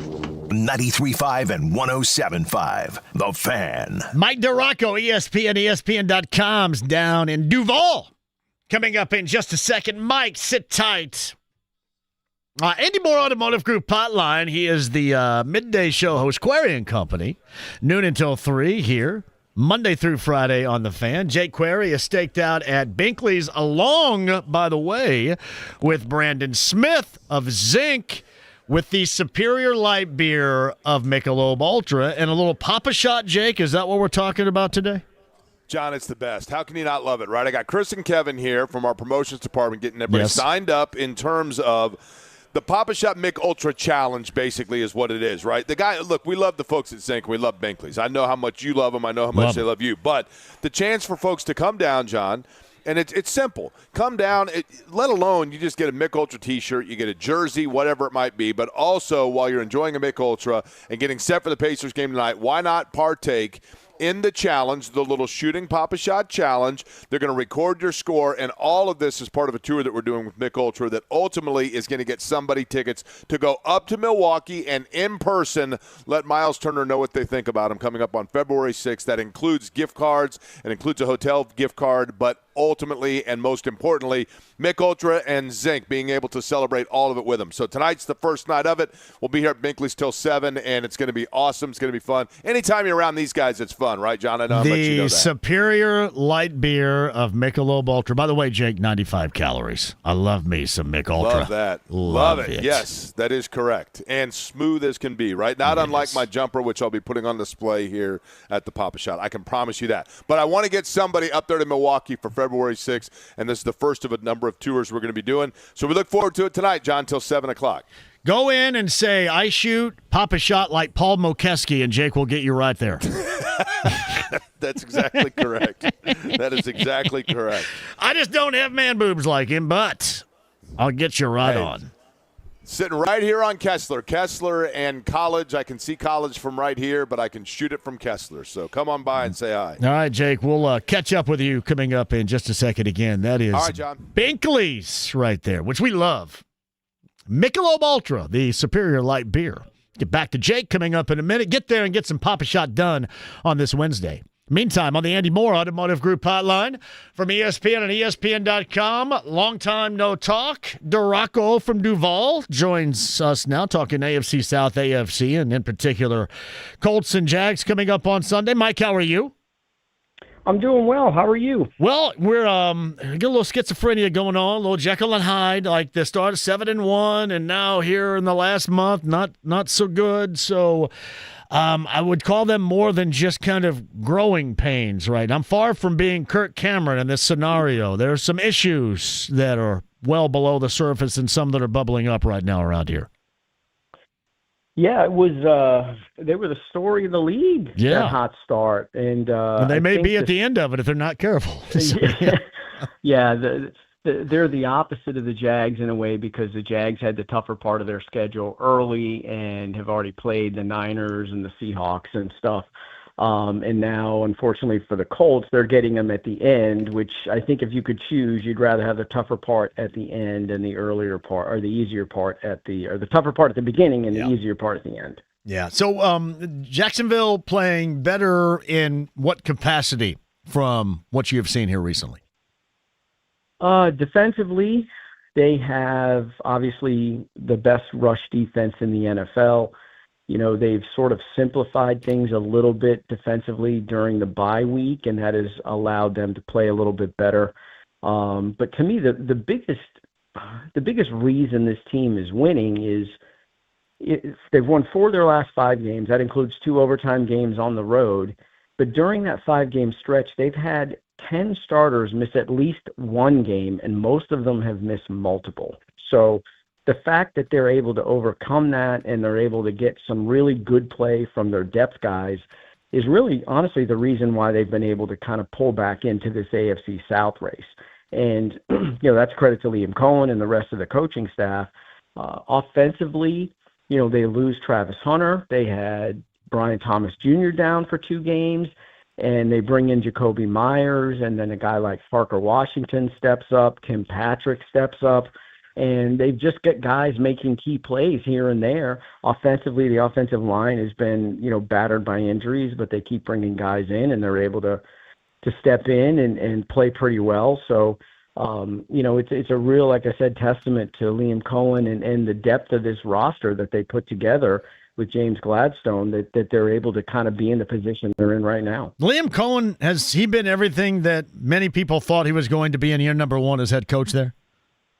Yeah, absolutely. If there's one thing that he hasn't really been able to do, it's find the Trevor Lawrence switch. But that doesn't make him unique. No one's really been able to find that, to be honest with you, to get him to play consistent football at a high level. He's gotten some high-level moments out of Trevor Lawrence, absolutely, but it just hasn't been the consistent level that everybody kind of thought it would be right away. And maybe that was unfair expectation on Liam Cohen when they saw what Baker Mayfield did in his one season with Liam Cohen. But, Baker had been sort of playing at a pretty decent level the last several years anyway before that. So that's probably the only negative, but I've seen some improvement in Trevor Lawrence over the last, 3 or 4 games, and I know he had a 4-turnover game. But Liam Cohen's thing to Trevor Lawrence has been, hey, man, let it rip. Just keep firing it in there. Keep chucking it. Because I think Liam Cohen understands, there's probably going to be some head-scratchers in that area there where you're going to have 3 or 4 throws a game where you're just not sure what he was looking at or why he made the throw. But you're also going to get 3 or 4 throws that are really, really high level, and he's going to make a couple of high level decisions and follow through with a good throw. And, he understands, Liam Cohen does that to get the good, you're going to have to put up with the bad.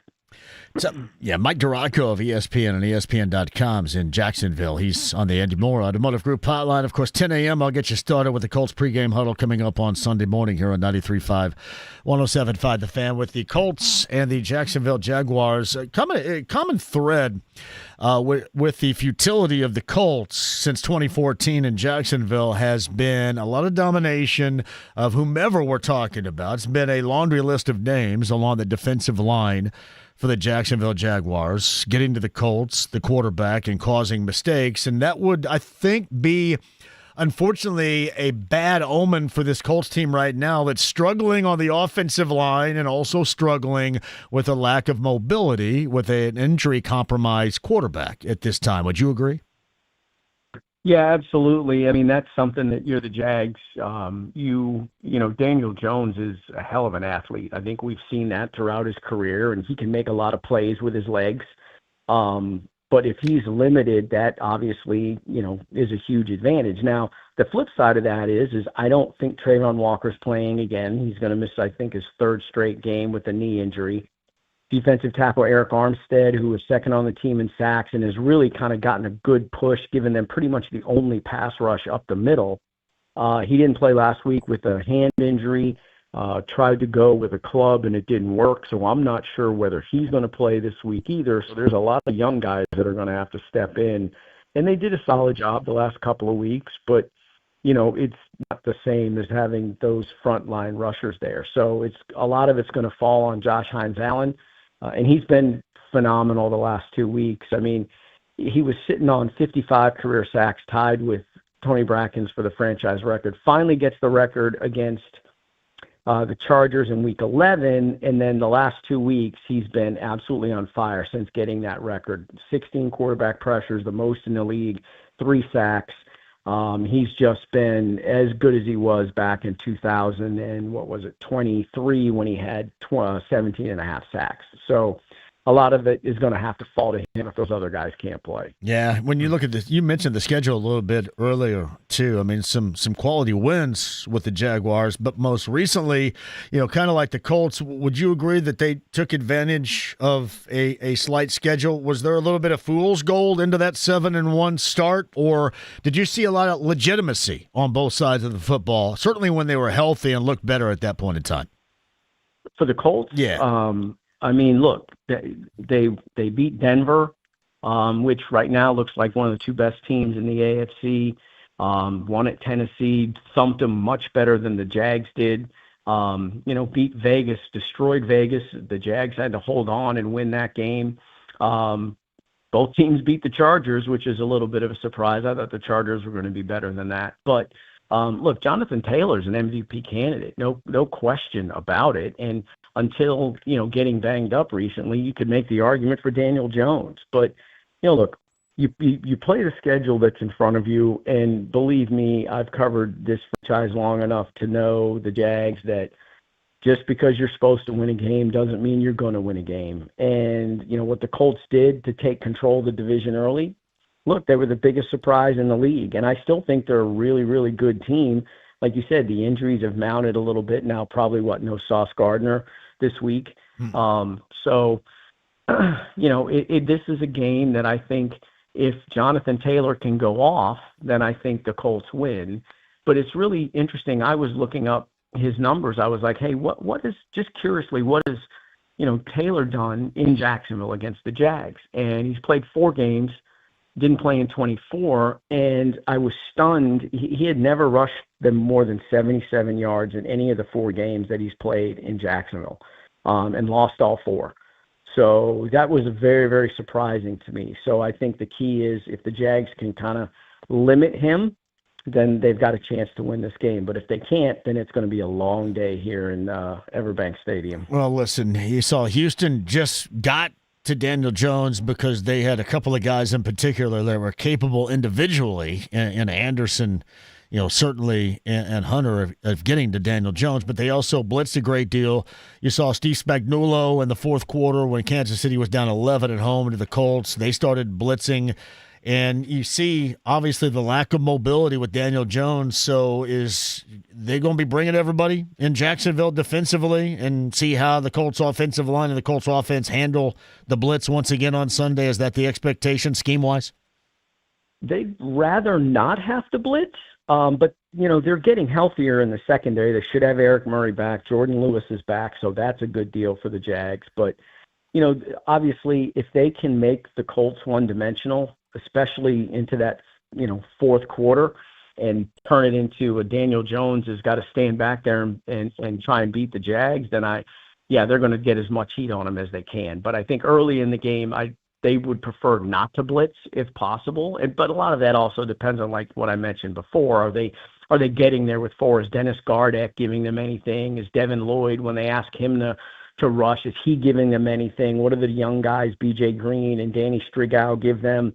If they're not able to get any pressure with the help of those guys, then I would expect them to blitz more. But, man, I think if you could ask the Jags to draw up the perfect game plan, it would be limit Jonathan Taylor, make the Colts one-dimensional, and take a 10-point lead into that fourth quarter and then turn the dogs loose, and then see what they can do there. Because, again, Daniel Jones has had a hell of a year, but if he's limited mobility-wise, that's not a good place to be in. No, it's not. And one of the things they haven't done is, and I think you have to look even more, Mike, to do it, is to go downfield. And, Alec Pierce has been fantastic at doing that. And I think the way that things are with Daniel Jones and his injury, and certainly the lack of protection of any kind, and certainly anything of length, and I know you can't get down the field quick enough, but I think you do have to start trying to take more legitimate shots down the field, and certainly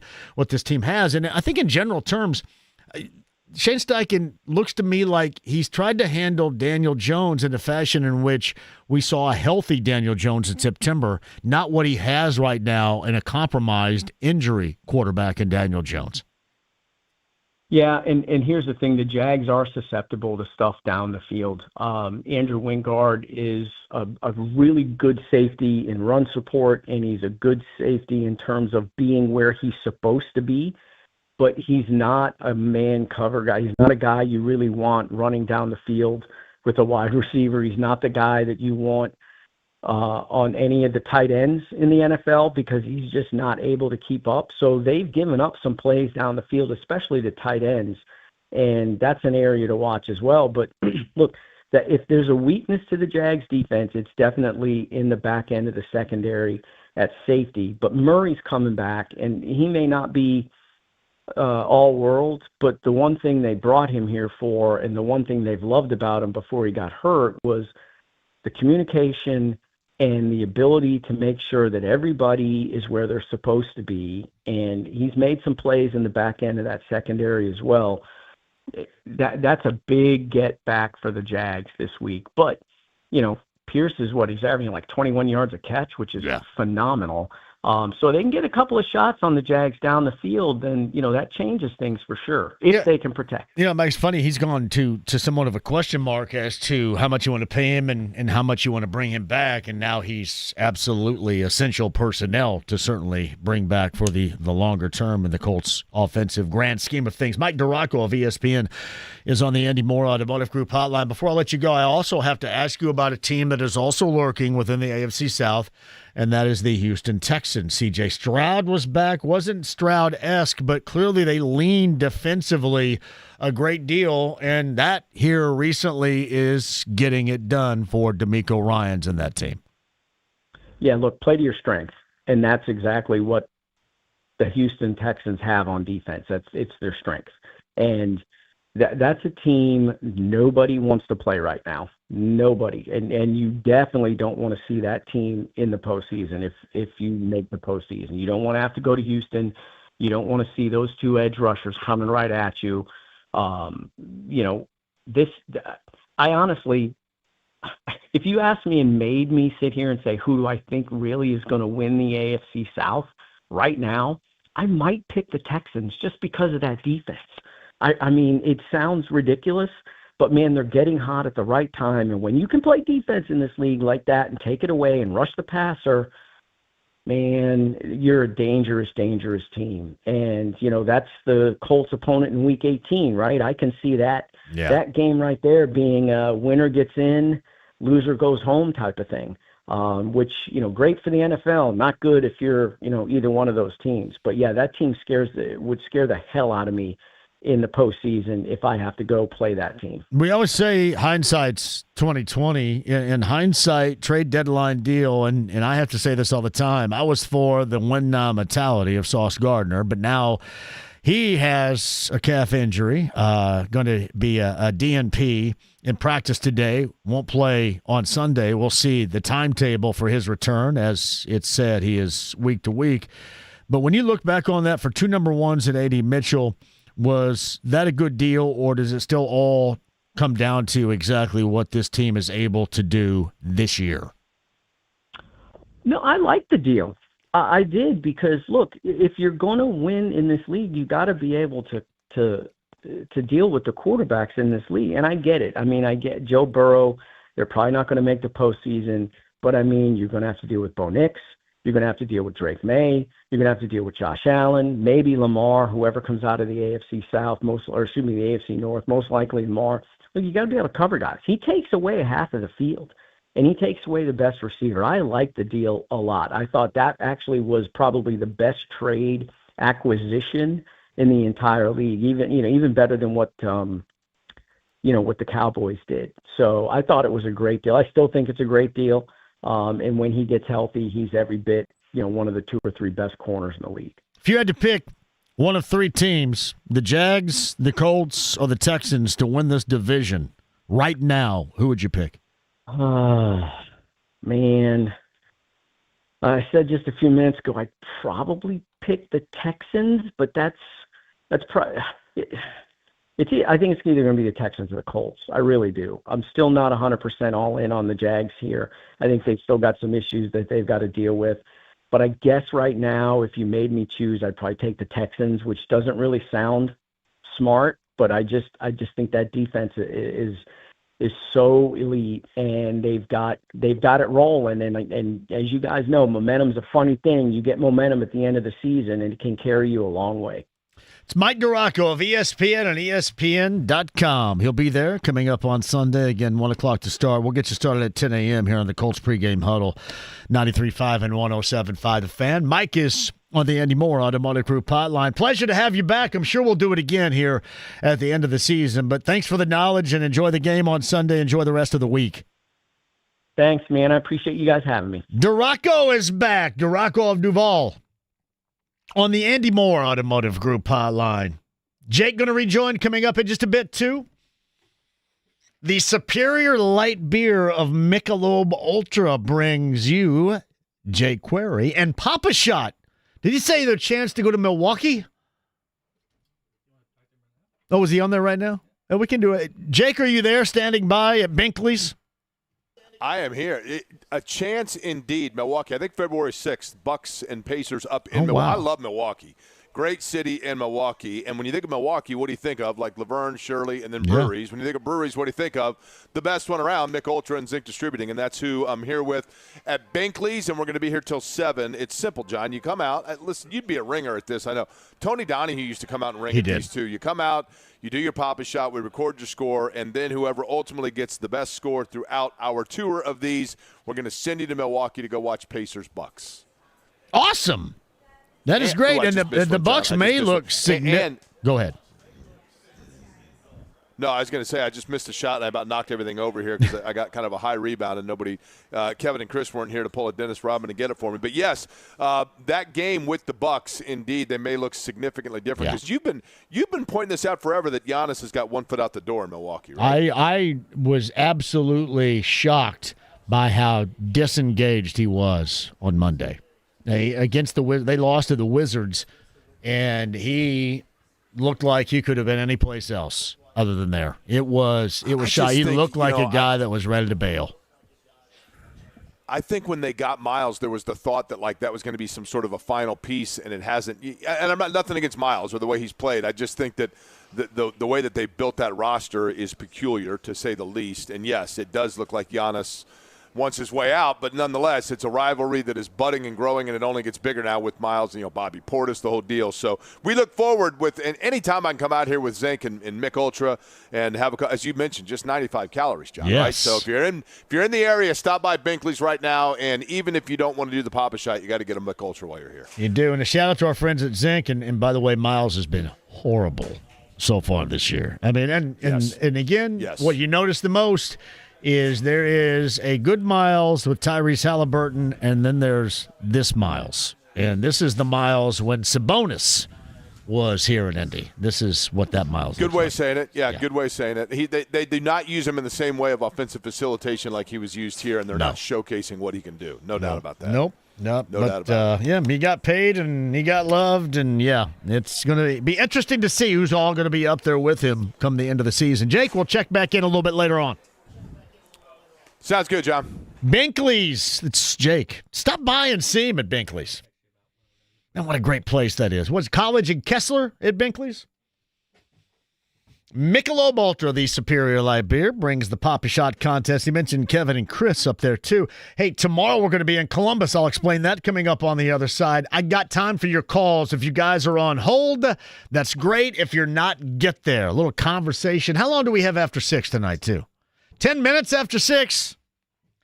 Got 10 minutes of a little anything goes coming up here in the 6 o'clock hour. I'm going to go see the Nuggets and the Pacers. Hopefully I see you down there coming up later on tonight as well. Don't go anywhere. The AAA Membership Lounge via YouTube Live brings us live, local, and late breaking to you. Become a AAA member today. It's 93.5, 107.5, The Fan.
David Letterman! Hi, David. I'm Grandpa. 93.5 and 107.5. The Fan.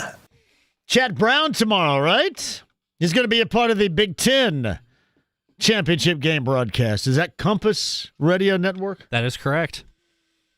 Well done. Coming up tomorrow, Matty Matt says $6 and my left says the Colts don't make the playoffs. See, I've never been willing to bet one of the fellas. The $6, that's fine, but you know, any of the fellas. I'm not putting the fellas on the line. I adore the fellas. You don't mess around with Sometimes I wonder what the fellas actually feel about me, but I like the fellas a lot. Yeah. You don't mess around with the nuggets, as they say? The nuggets. The little nugget of a kicker, the 5'7", 155. Blake Grupe. I still have not found out, because I was told a little bit earlier that he was Blake Grupe's uncle is one of the owners of the Bulldog. Shane writes this, JMV, I believe Blake Grupe has family in Marion and played golf at the Marion Elks a year or two ago.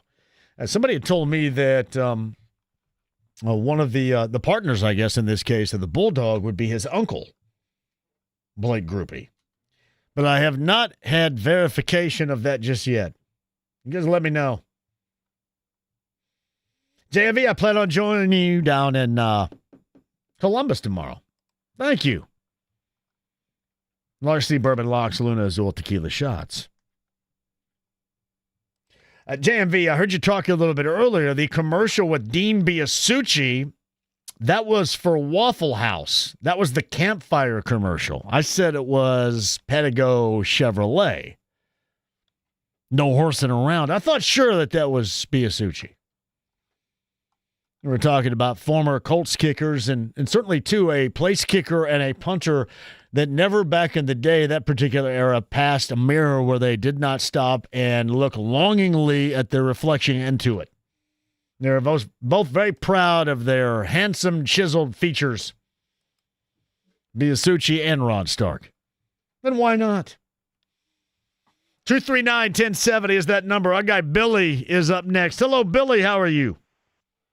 Hey, JMV, I remember when the Colts, the year that Harbaugh had his big year here and we made the playoffs. 1995 season, yes. Yeah, and the kicker was Kerry Blanchard. Yes. And before the season started, I think he was a bartender, right? I mean, he wasn't even like a traditional addition to the roster. He was like a bartender somewhere, and then got a tryout and had a successful run here in Indianapolis. We should have kept him instead of Vanderjet, but hindsight's that 95 run gave everybody around here an intro to what winning really meant when it matters. You know what I mean? In the postseason, that was it was a defining year. It was, yeah. But one thing that's not definite, I don't know if Jokic and Murray are going to play tonight for the Nuggets. They're either injured or they're doing exercise and load management. But could be a game that the Pacers should be able to win at home, especially if those two guys don't play. But James, check it out really quick. Jokic was probable for tonight. Now Aaron Gordon is not playing, but Jokic was probable, which most of the time means. I'll be incredibly disappointed if Jokic's not playing. Well, I'd like to see how Jay Huff would match up with Jokic, because I think that if Jokic is injured at all, you're gonna have to chase Jay Huff around the 3-point line, probably more so than they used to have to chase Miles. So. I'm really, really pleased. If you'd have told me that at the beginning of the year that without Miles, that the guy that we get to replace Miles is going to be leading the NBA in blocks before Christmas, I just wouldn't know what to say. So hopefully the Pacers can take advantage of whatever the situation that it is with the Nuggets tonight, and like to see T.J. McConnell once again go off and take control of the team. Hey, Billy, do you remember, somebody just asked me, the other kicker that was a part of that 95 season for the Colts? Do you remember him? Well, it wasn't Vanderjagt. No. I believe it was former 49er Michael Kofer. Was it not? Michael Kofer? That 95 season? Does that sound familiar? I believe that to be the case.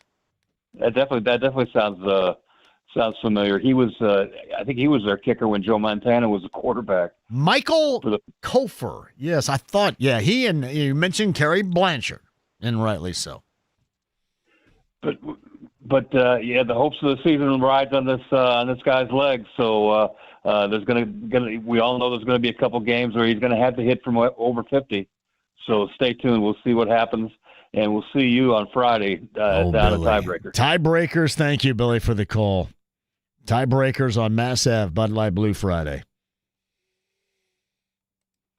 Michael Kofer it is. What do you got over there, James? An update on Jokic? So they haven't posted anything official since that since the probable status about 23 hours ago. But about 20 minutes ago, they did post a video of Jokic walking into the stadium, kind of doing the whole intro thing. So looks like he's going tonight. The walk-up, talk-up for Jokic. I'm telling you, if you're going to the game tonight, he is worth the price. And just his mannerisms on the floor, just see how far in front of things he is. It's pretty incredible. Text line 317-239-1070. JMV, I'm tired of the doubters. Jones hobbled is providing premium play. The rest of the team needs to step up. Hey, we talked about that this week so far, too, the offensive line in particular.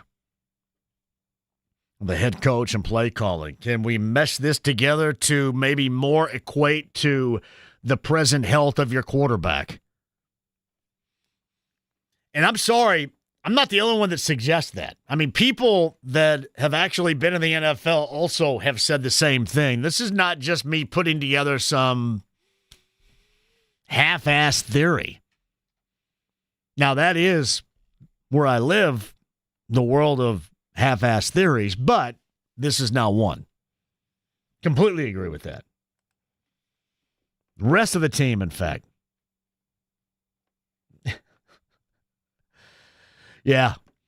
$6, but yeah, not one of the fellas here, guys. Can't be doing that. We do have a little Anything Goes coming up at the top of the hours. Bill referenced to on Friday, we're going to be at Tiebreakers. My first time there, Bud Light Blue Friday. Tiebreakers. IU, Minnesota, coming up later on tonight. The Barn in Minneapolis for that matchup with the Golden Gophers. Purdue, the number one team in the nation. Cruised to a win at Rutgers last night. Butler, a home win over Eastern Michigan. And Notre Dame, a win over Missouri. That and all what was really, basketball-wise, a very interesting Tuesday night. UConn and Kansas, local flavor in that game. Good stuff. All right, quick break. We'll come back. I see Fulton's hanging out. We'll get to Fulton. I think this is an anniversary of me going up or close to it. Watching Elf. It's pretty close to it because he sent out something on X of me, and I'm really fat. That does make sense, though. Do you see that picture of me right here? I have not. Me and Fulton. Oh, he says, I have a huge announcement to make. Has it been 3 years or 2 years? It's got to be 2 years. Almost 2 years ago. Yeah. Man, look at me. The hair, everything. I'm pretty sure that was 2 years ago. But I think it was in November. I think that was maybe even before Thanksgiving. That's when that was. But it was Fulton and Elf. Other side with that and your calls for some Anything Goes if you want to do that as well. Road shows tomorrow and Friday. Jake Query's at Binkley's. We'll get to that with Michelob Ultra and the Pop-A-Shot competition as well. Sit tight. 93.5, 107.5 The Fan.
your head.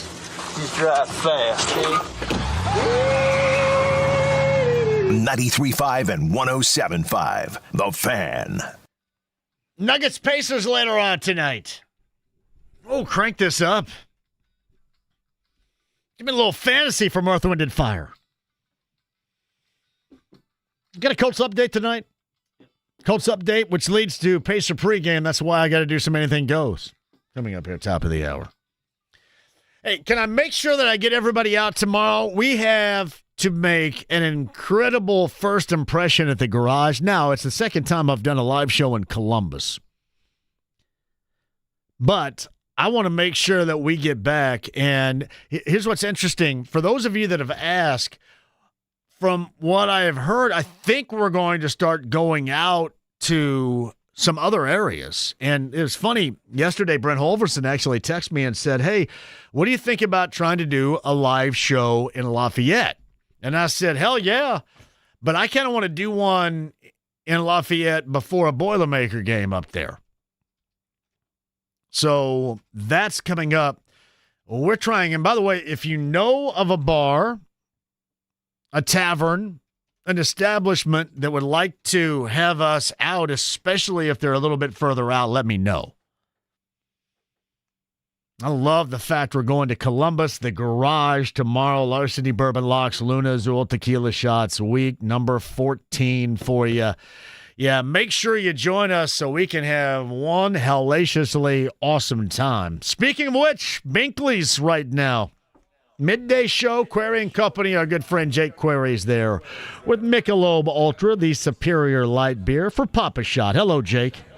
I love it, John. Love it. Now, here's a couple of things to love about where we are right now, right? Obviously, it goes without saying. Zinc and Mick Ultra putting on the Papa Shot tournament. Right now, Northside Chatard legend Glenn Bill has the top score. Oh, right? All you got to do is come out and Bill. beat Glenn Bill's score. Hey. And if you beat Glenn Bill's score, Jake, he's got a great house up there from what I hear. Have you heard the story? He does. Yeah. He does. He's got like the original farmhouse, right, just off of, I shouldn't say where it is.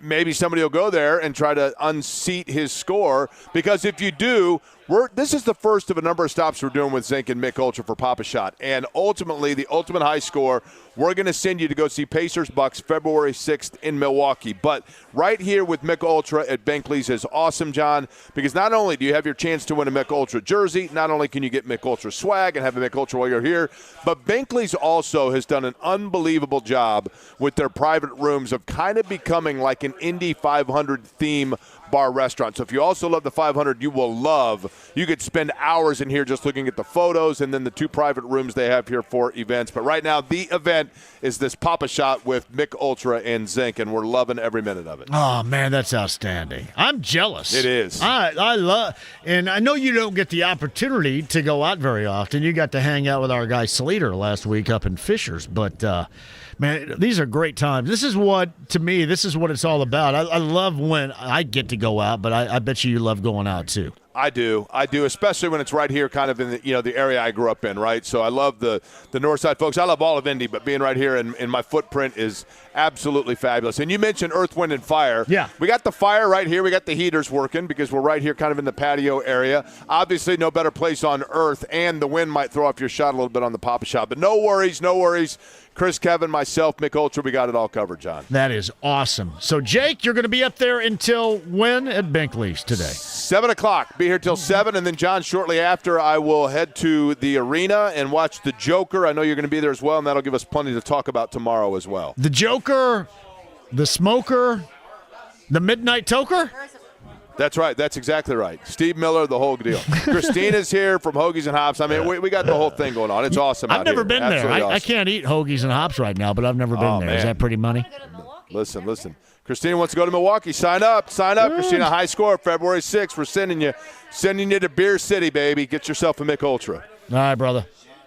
All right, John, we'll see you. It's Jake Query, Michelob Ultra, our friends from Zinc at Binkley's. I've never been to Hoagies and Hops. Jake's at Binkley's, by the way, too. So go there, pop a shot. Maybe you can go to Milwaukee. Win Schuler's snacking tonight.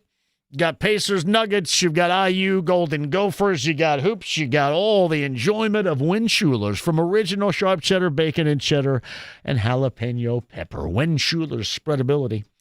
Neiman's Harvest Market, Carmel. Gordon's Food Service throughout the state of Indiana. Also, Meijer locations across the state. This is Wenschuler's. Walt's other pub would be perfect in Lafayette. Ben Upton is the owner. Good friends of mine. That's from Matt. Walt sounds like a destination location. Thank you very much. Walt's in Lafayette, but no, we are trying to. I love this. Hatfield says shorties or bandanas in Bedford. This would be one. Because I know in Bloomington, they're trying to get me to the Graduate on Kirkwood. But Hatfield says the dream would be a live show at the Vid. The Vid in Bloomington. JMV, I'm still waiting for the announcement. Your show live at the Brass. Now, it's funny. I bet you the owner and friend of mine of the Brass, Big Jer, I bet Jerry would dig that. Big fan of Jer. Thank you, DJ. 239-1070 is the number. Is he lurking right here? Our good friend Fulton is back on the air again. Hello, Fulton. Hello, John. How are you this evening? Do you have a big announcement to make, did you say? I sure do. I am getting ready for basketball season coming up. You are? Well. Yes, I am. When do we start this basketball season? Well, we're starting our basketball practice this Friday. Okay. But we don't know when our games are going to be. You don't? I do. My mom does. Okay. Well, that sounds fun. That's good. Yeah. The one thing about Fulton, we know, is Fulton is incredibly active. You're very active. You're always doing something, and that's pretty awesome. Yep. And I heard your birthday's coming up, John. My birthday is coming up in about 2 weeks, the 16th, Fulton. Okay, because I'll be at the home pets store next Saturday. Yes. And I'm inviting you to come. So. Oh, you're going to be at Sullivan Hardware and Garden? Yes, I am. Well, what are you going to be doing there? I'll be playing my ukulele with my new original Christmas song for you. Surprise song. So. Have holly jolly Christmas. Your ukulele? Are you doing like what? What's the Hawaiian Christmas song? Why can't I think ukulele. of it? Yeah. Yep, that's what I'm doing. Makalak, whatever that is. Yeah. Yeah. So my performance will be at 12 o'clock. 12 o'clock p.m. Eastern. Okay. So make sure you come and swing on by. And outstanding, Fulton. That is big news right there with our good friend Pat Sullivan of Sullivan Hardware and Garden. All right, Fulton, I appreciate that. You have a great night, buddy. Yeah, you too. I'll let you know about the basketball games and let you know. You be sure to let me know, my brother. That's Fulton right there. Get started with basketball, the ukulele. Mahiliki Maka. What is it called? Mahiliki Maka. I'm not good on Christmas music. I'm sorry. If it's not Burl Ives or Run DMC, I'm not listening to it. This is from Christmas Vacation, though. This song's probably played 900 times on B105.7 in the last week. Very short rotation of songs.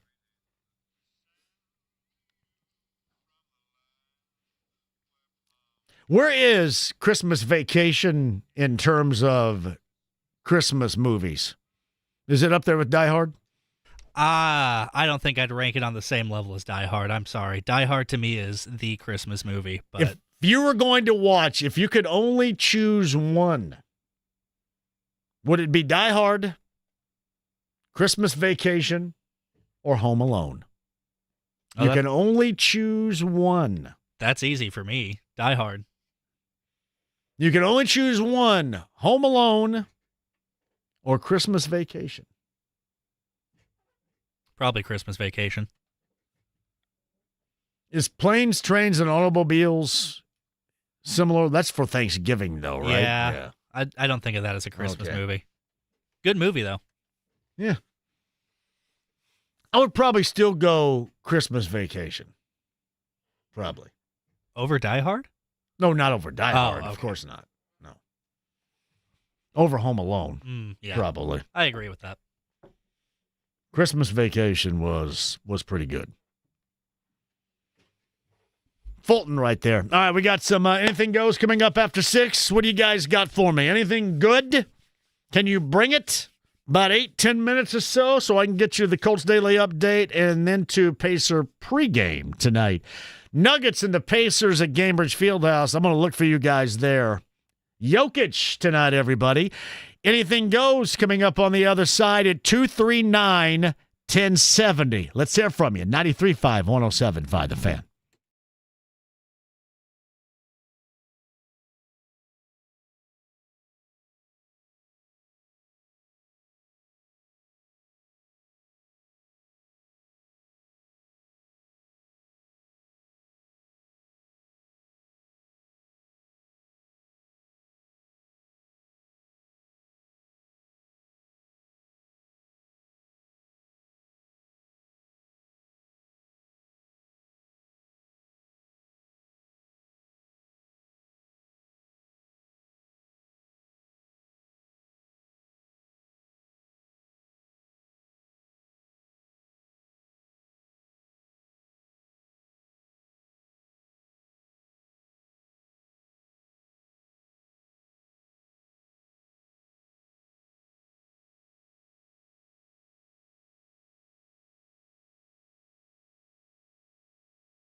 requires a really futile and stupid gesture be done on somebody's part.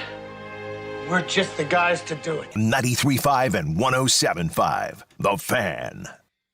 Oh, let's do some anything goes right here. I got a number. 239-1070. If you've got the time / inclination, let's converse about something. Hell, I don't care what it is. Don't be a jackass, but you know what I mean. I don't care what it is. Now, if you just can't get past being a jackass, then don't call. But if you want to have some fun, some conversation, something maybe we don't normally talk about, if it's not mathematically speaking, no algebra, no geometry, no calculus, no trig, no science, no literature, unless it's Playboy or Penthouse. Those are the guidelines, and not many. I think you guys can navigate the guidelines. For anything goes at 239-1070. Shout out the back to the font. 1941.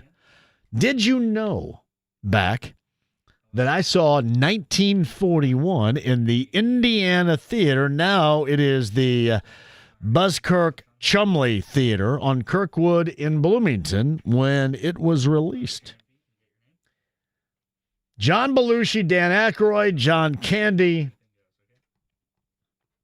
1941. I do remember that. Not the year, but the film. True story right there. Yeah, and a shout out to, obviously, Christmas Story is always on a TNT loop. Gary and Cape Coral, shout out to you, buddy. Thank you for that.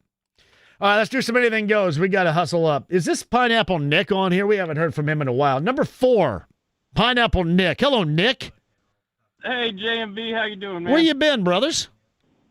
Oh, I interrupted you a couple times at the games, man. I wanted to apologize for that. You were doing your show. I didn't realize you were live, and I come up and said hi. You had to shoo me away a little bit. Oh, I don't shoo anybody away. I soak it all well, in. No. It wasn't like some aggressive gesture. No. Hey, so I was at this game last week. Yes. And here's my question. When it comes to Steichen's play calling, you know, you see Jones is under a lot of pressure. Yeah. Teams aren't stupid. You know, they know, well, he's got a broken leg, so if we just stack the middle, we could probably stop JT and get to Daniel Jones, or at least get him off center, however you want to phrase it. Why isn't Shane Steichen designing the offensive play calling to be more centered around things that get rid of the ball immediately? Like I thought this. Passes? Yes, I thought this all along this week, Nick. I mentioned he plays. I think he's coming from his playbook now as if Daniel Jones was September Daniel Jones and not Daniel Jones of now. Well, and here's the other thing is what happened. I don't know. Well, you remember this, JMV. My apologies, but back in the day with Peyton Manning, one of his favorite screen passes when we couldn't run the ball was the old school wide receiver screen. What happened to running trips out to the strong side and then just pulling a wide receiver? I don't know. I don't think Tom Moore left his playbook in the building, though. I don't know. Gosh, that used to be Manning's go-to. But what you bring up, Nick, is I think perfectly normal and reasonable, where you have to adjust things, and the offensive line the same to how your quarterback is able to move or lack thereof right now. Nick, man, it's good to hear from you. Great to see you. I did not shoo you away. I'll come say hi next time then. You got it, brother. Pineapple Nick's right there. Doug's on Anything Goes, line 1. Hello, Doug. Hi, JMV. Hello, Doug. Hey, what happened to Jeffrey Gorman? He's not on the Colts telecast. What happened? Unfortunately, he was a part of, I guess, a purge over the summer. And it's unfortunate because he is greatly missed. I think he is. There is nothing more than this team needs right now than the ultimate and hype man of Jeffrey Gorman. Now, I'm biased because he was and still is a really good friend. And I miss him dearly. And I wish he was a part of it. And I think really a lot of people miss him because he just brings that unbridled enthusiasm, win, lose, or draw, which certainly could be leaned on and would be deemed as necessary right now with this recent slide. But even, again, win, lose, draw for me, I just miss my friend being a part of this. Is he working in I think he's media kind of hanging now? out. I think he's hanging out. We were exchanging texts a couple of days ago, so I know he's still around and still in good spirits. But I know I miss him, and I think everybody around this organization should feel like they miss him because he was just always a fun-loving, hype type of presence for a team that has needed that type of presence over the years. It was just good radio to listen to Days of Our Lives. Fun as hell with Days of Our Lives. Completely agree. Doug, thanks for asking. All right, though. thanks, JMV. You got it, Doug. Thank you. Matt's up next on Anything Goes. Hello, Matt. Hey, lifetime Boilermaker, but I want the Hoosiers to know, man, I'm pulling for them. I want them to win this weekend. I'd love to see a national title. And I hope in April, when the tables are turned and we're still making some noise in basketball, I hope they give the love back, man. Let's support the state. Got that, Matt, right. Saturday night into the postseason, and obviously with the Boilermakers coming up in March. Thank you, Matt. Terry's next on Anything Goes. Terry, hello. Hey, I wanted to give a shout-out to Nelson, our left guard. Oh, I thought you were talking about the band Nelson, not the two brothers Nelson. No. Do you remember seeing that play? It was, I think it was a short pass out on the left. Yeah. And three linemen were out front blocking, and Nelson was in a full sprint. I have never seen somebody that big run that hard, that fast. It was almost as fast as Taylor. Did you remember seeing that? Yeah, well, and you know what? On the right side of that line, he's been the most effective in pulling. And certainly he's going to have to be more dominant and pick up the pace with some of these other guys. Terry, that's a great reference right there. Thank you. Yeah, you betcha. Man, I thought he was going with Nelson like the band. Do you remember Nelson, the brothers Nelson? You remember their names? Who's got the names? Don't look it up. I got it. Matthew and Gunner. Matthew and Gunner? Mm-hmm. After the rain. After the rain. Doesn't Nelson? ring a bell. No. I thought he was talking about that Nelson before he brought up Quentin Nelson. Hey, shout out to Jimmy. I got to run. Hey, Jimmy. Hello, really quick. 5 seconds. Hi, Jimmy. Hey, JMV, one thing. Huff and Jackson will combine for 40 tonight, and Joker will get 40 if the Pacers win. See you, John. I'll see you down there a little bit later on, too, Jimmy. Love Jimmy. Hey, Columbus, the Garage tomorrow. Me, Brent Halverson, Larceny Bourbon Locks, Luna Azul, Tequila Shots. I want to see everybody at the Garage tomorrow. Columbus, Indiana. It's going to be a blast.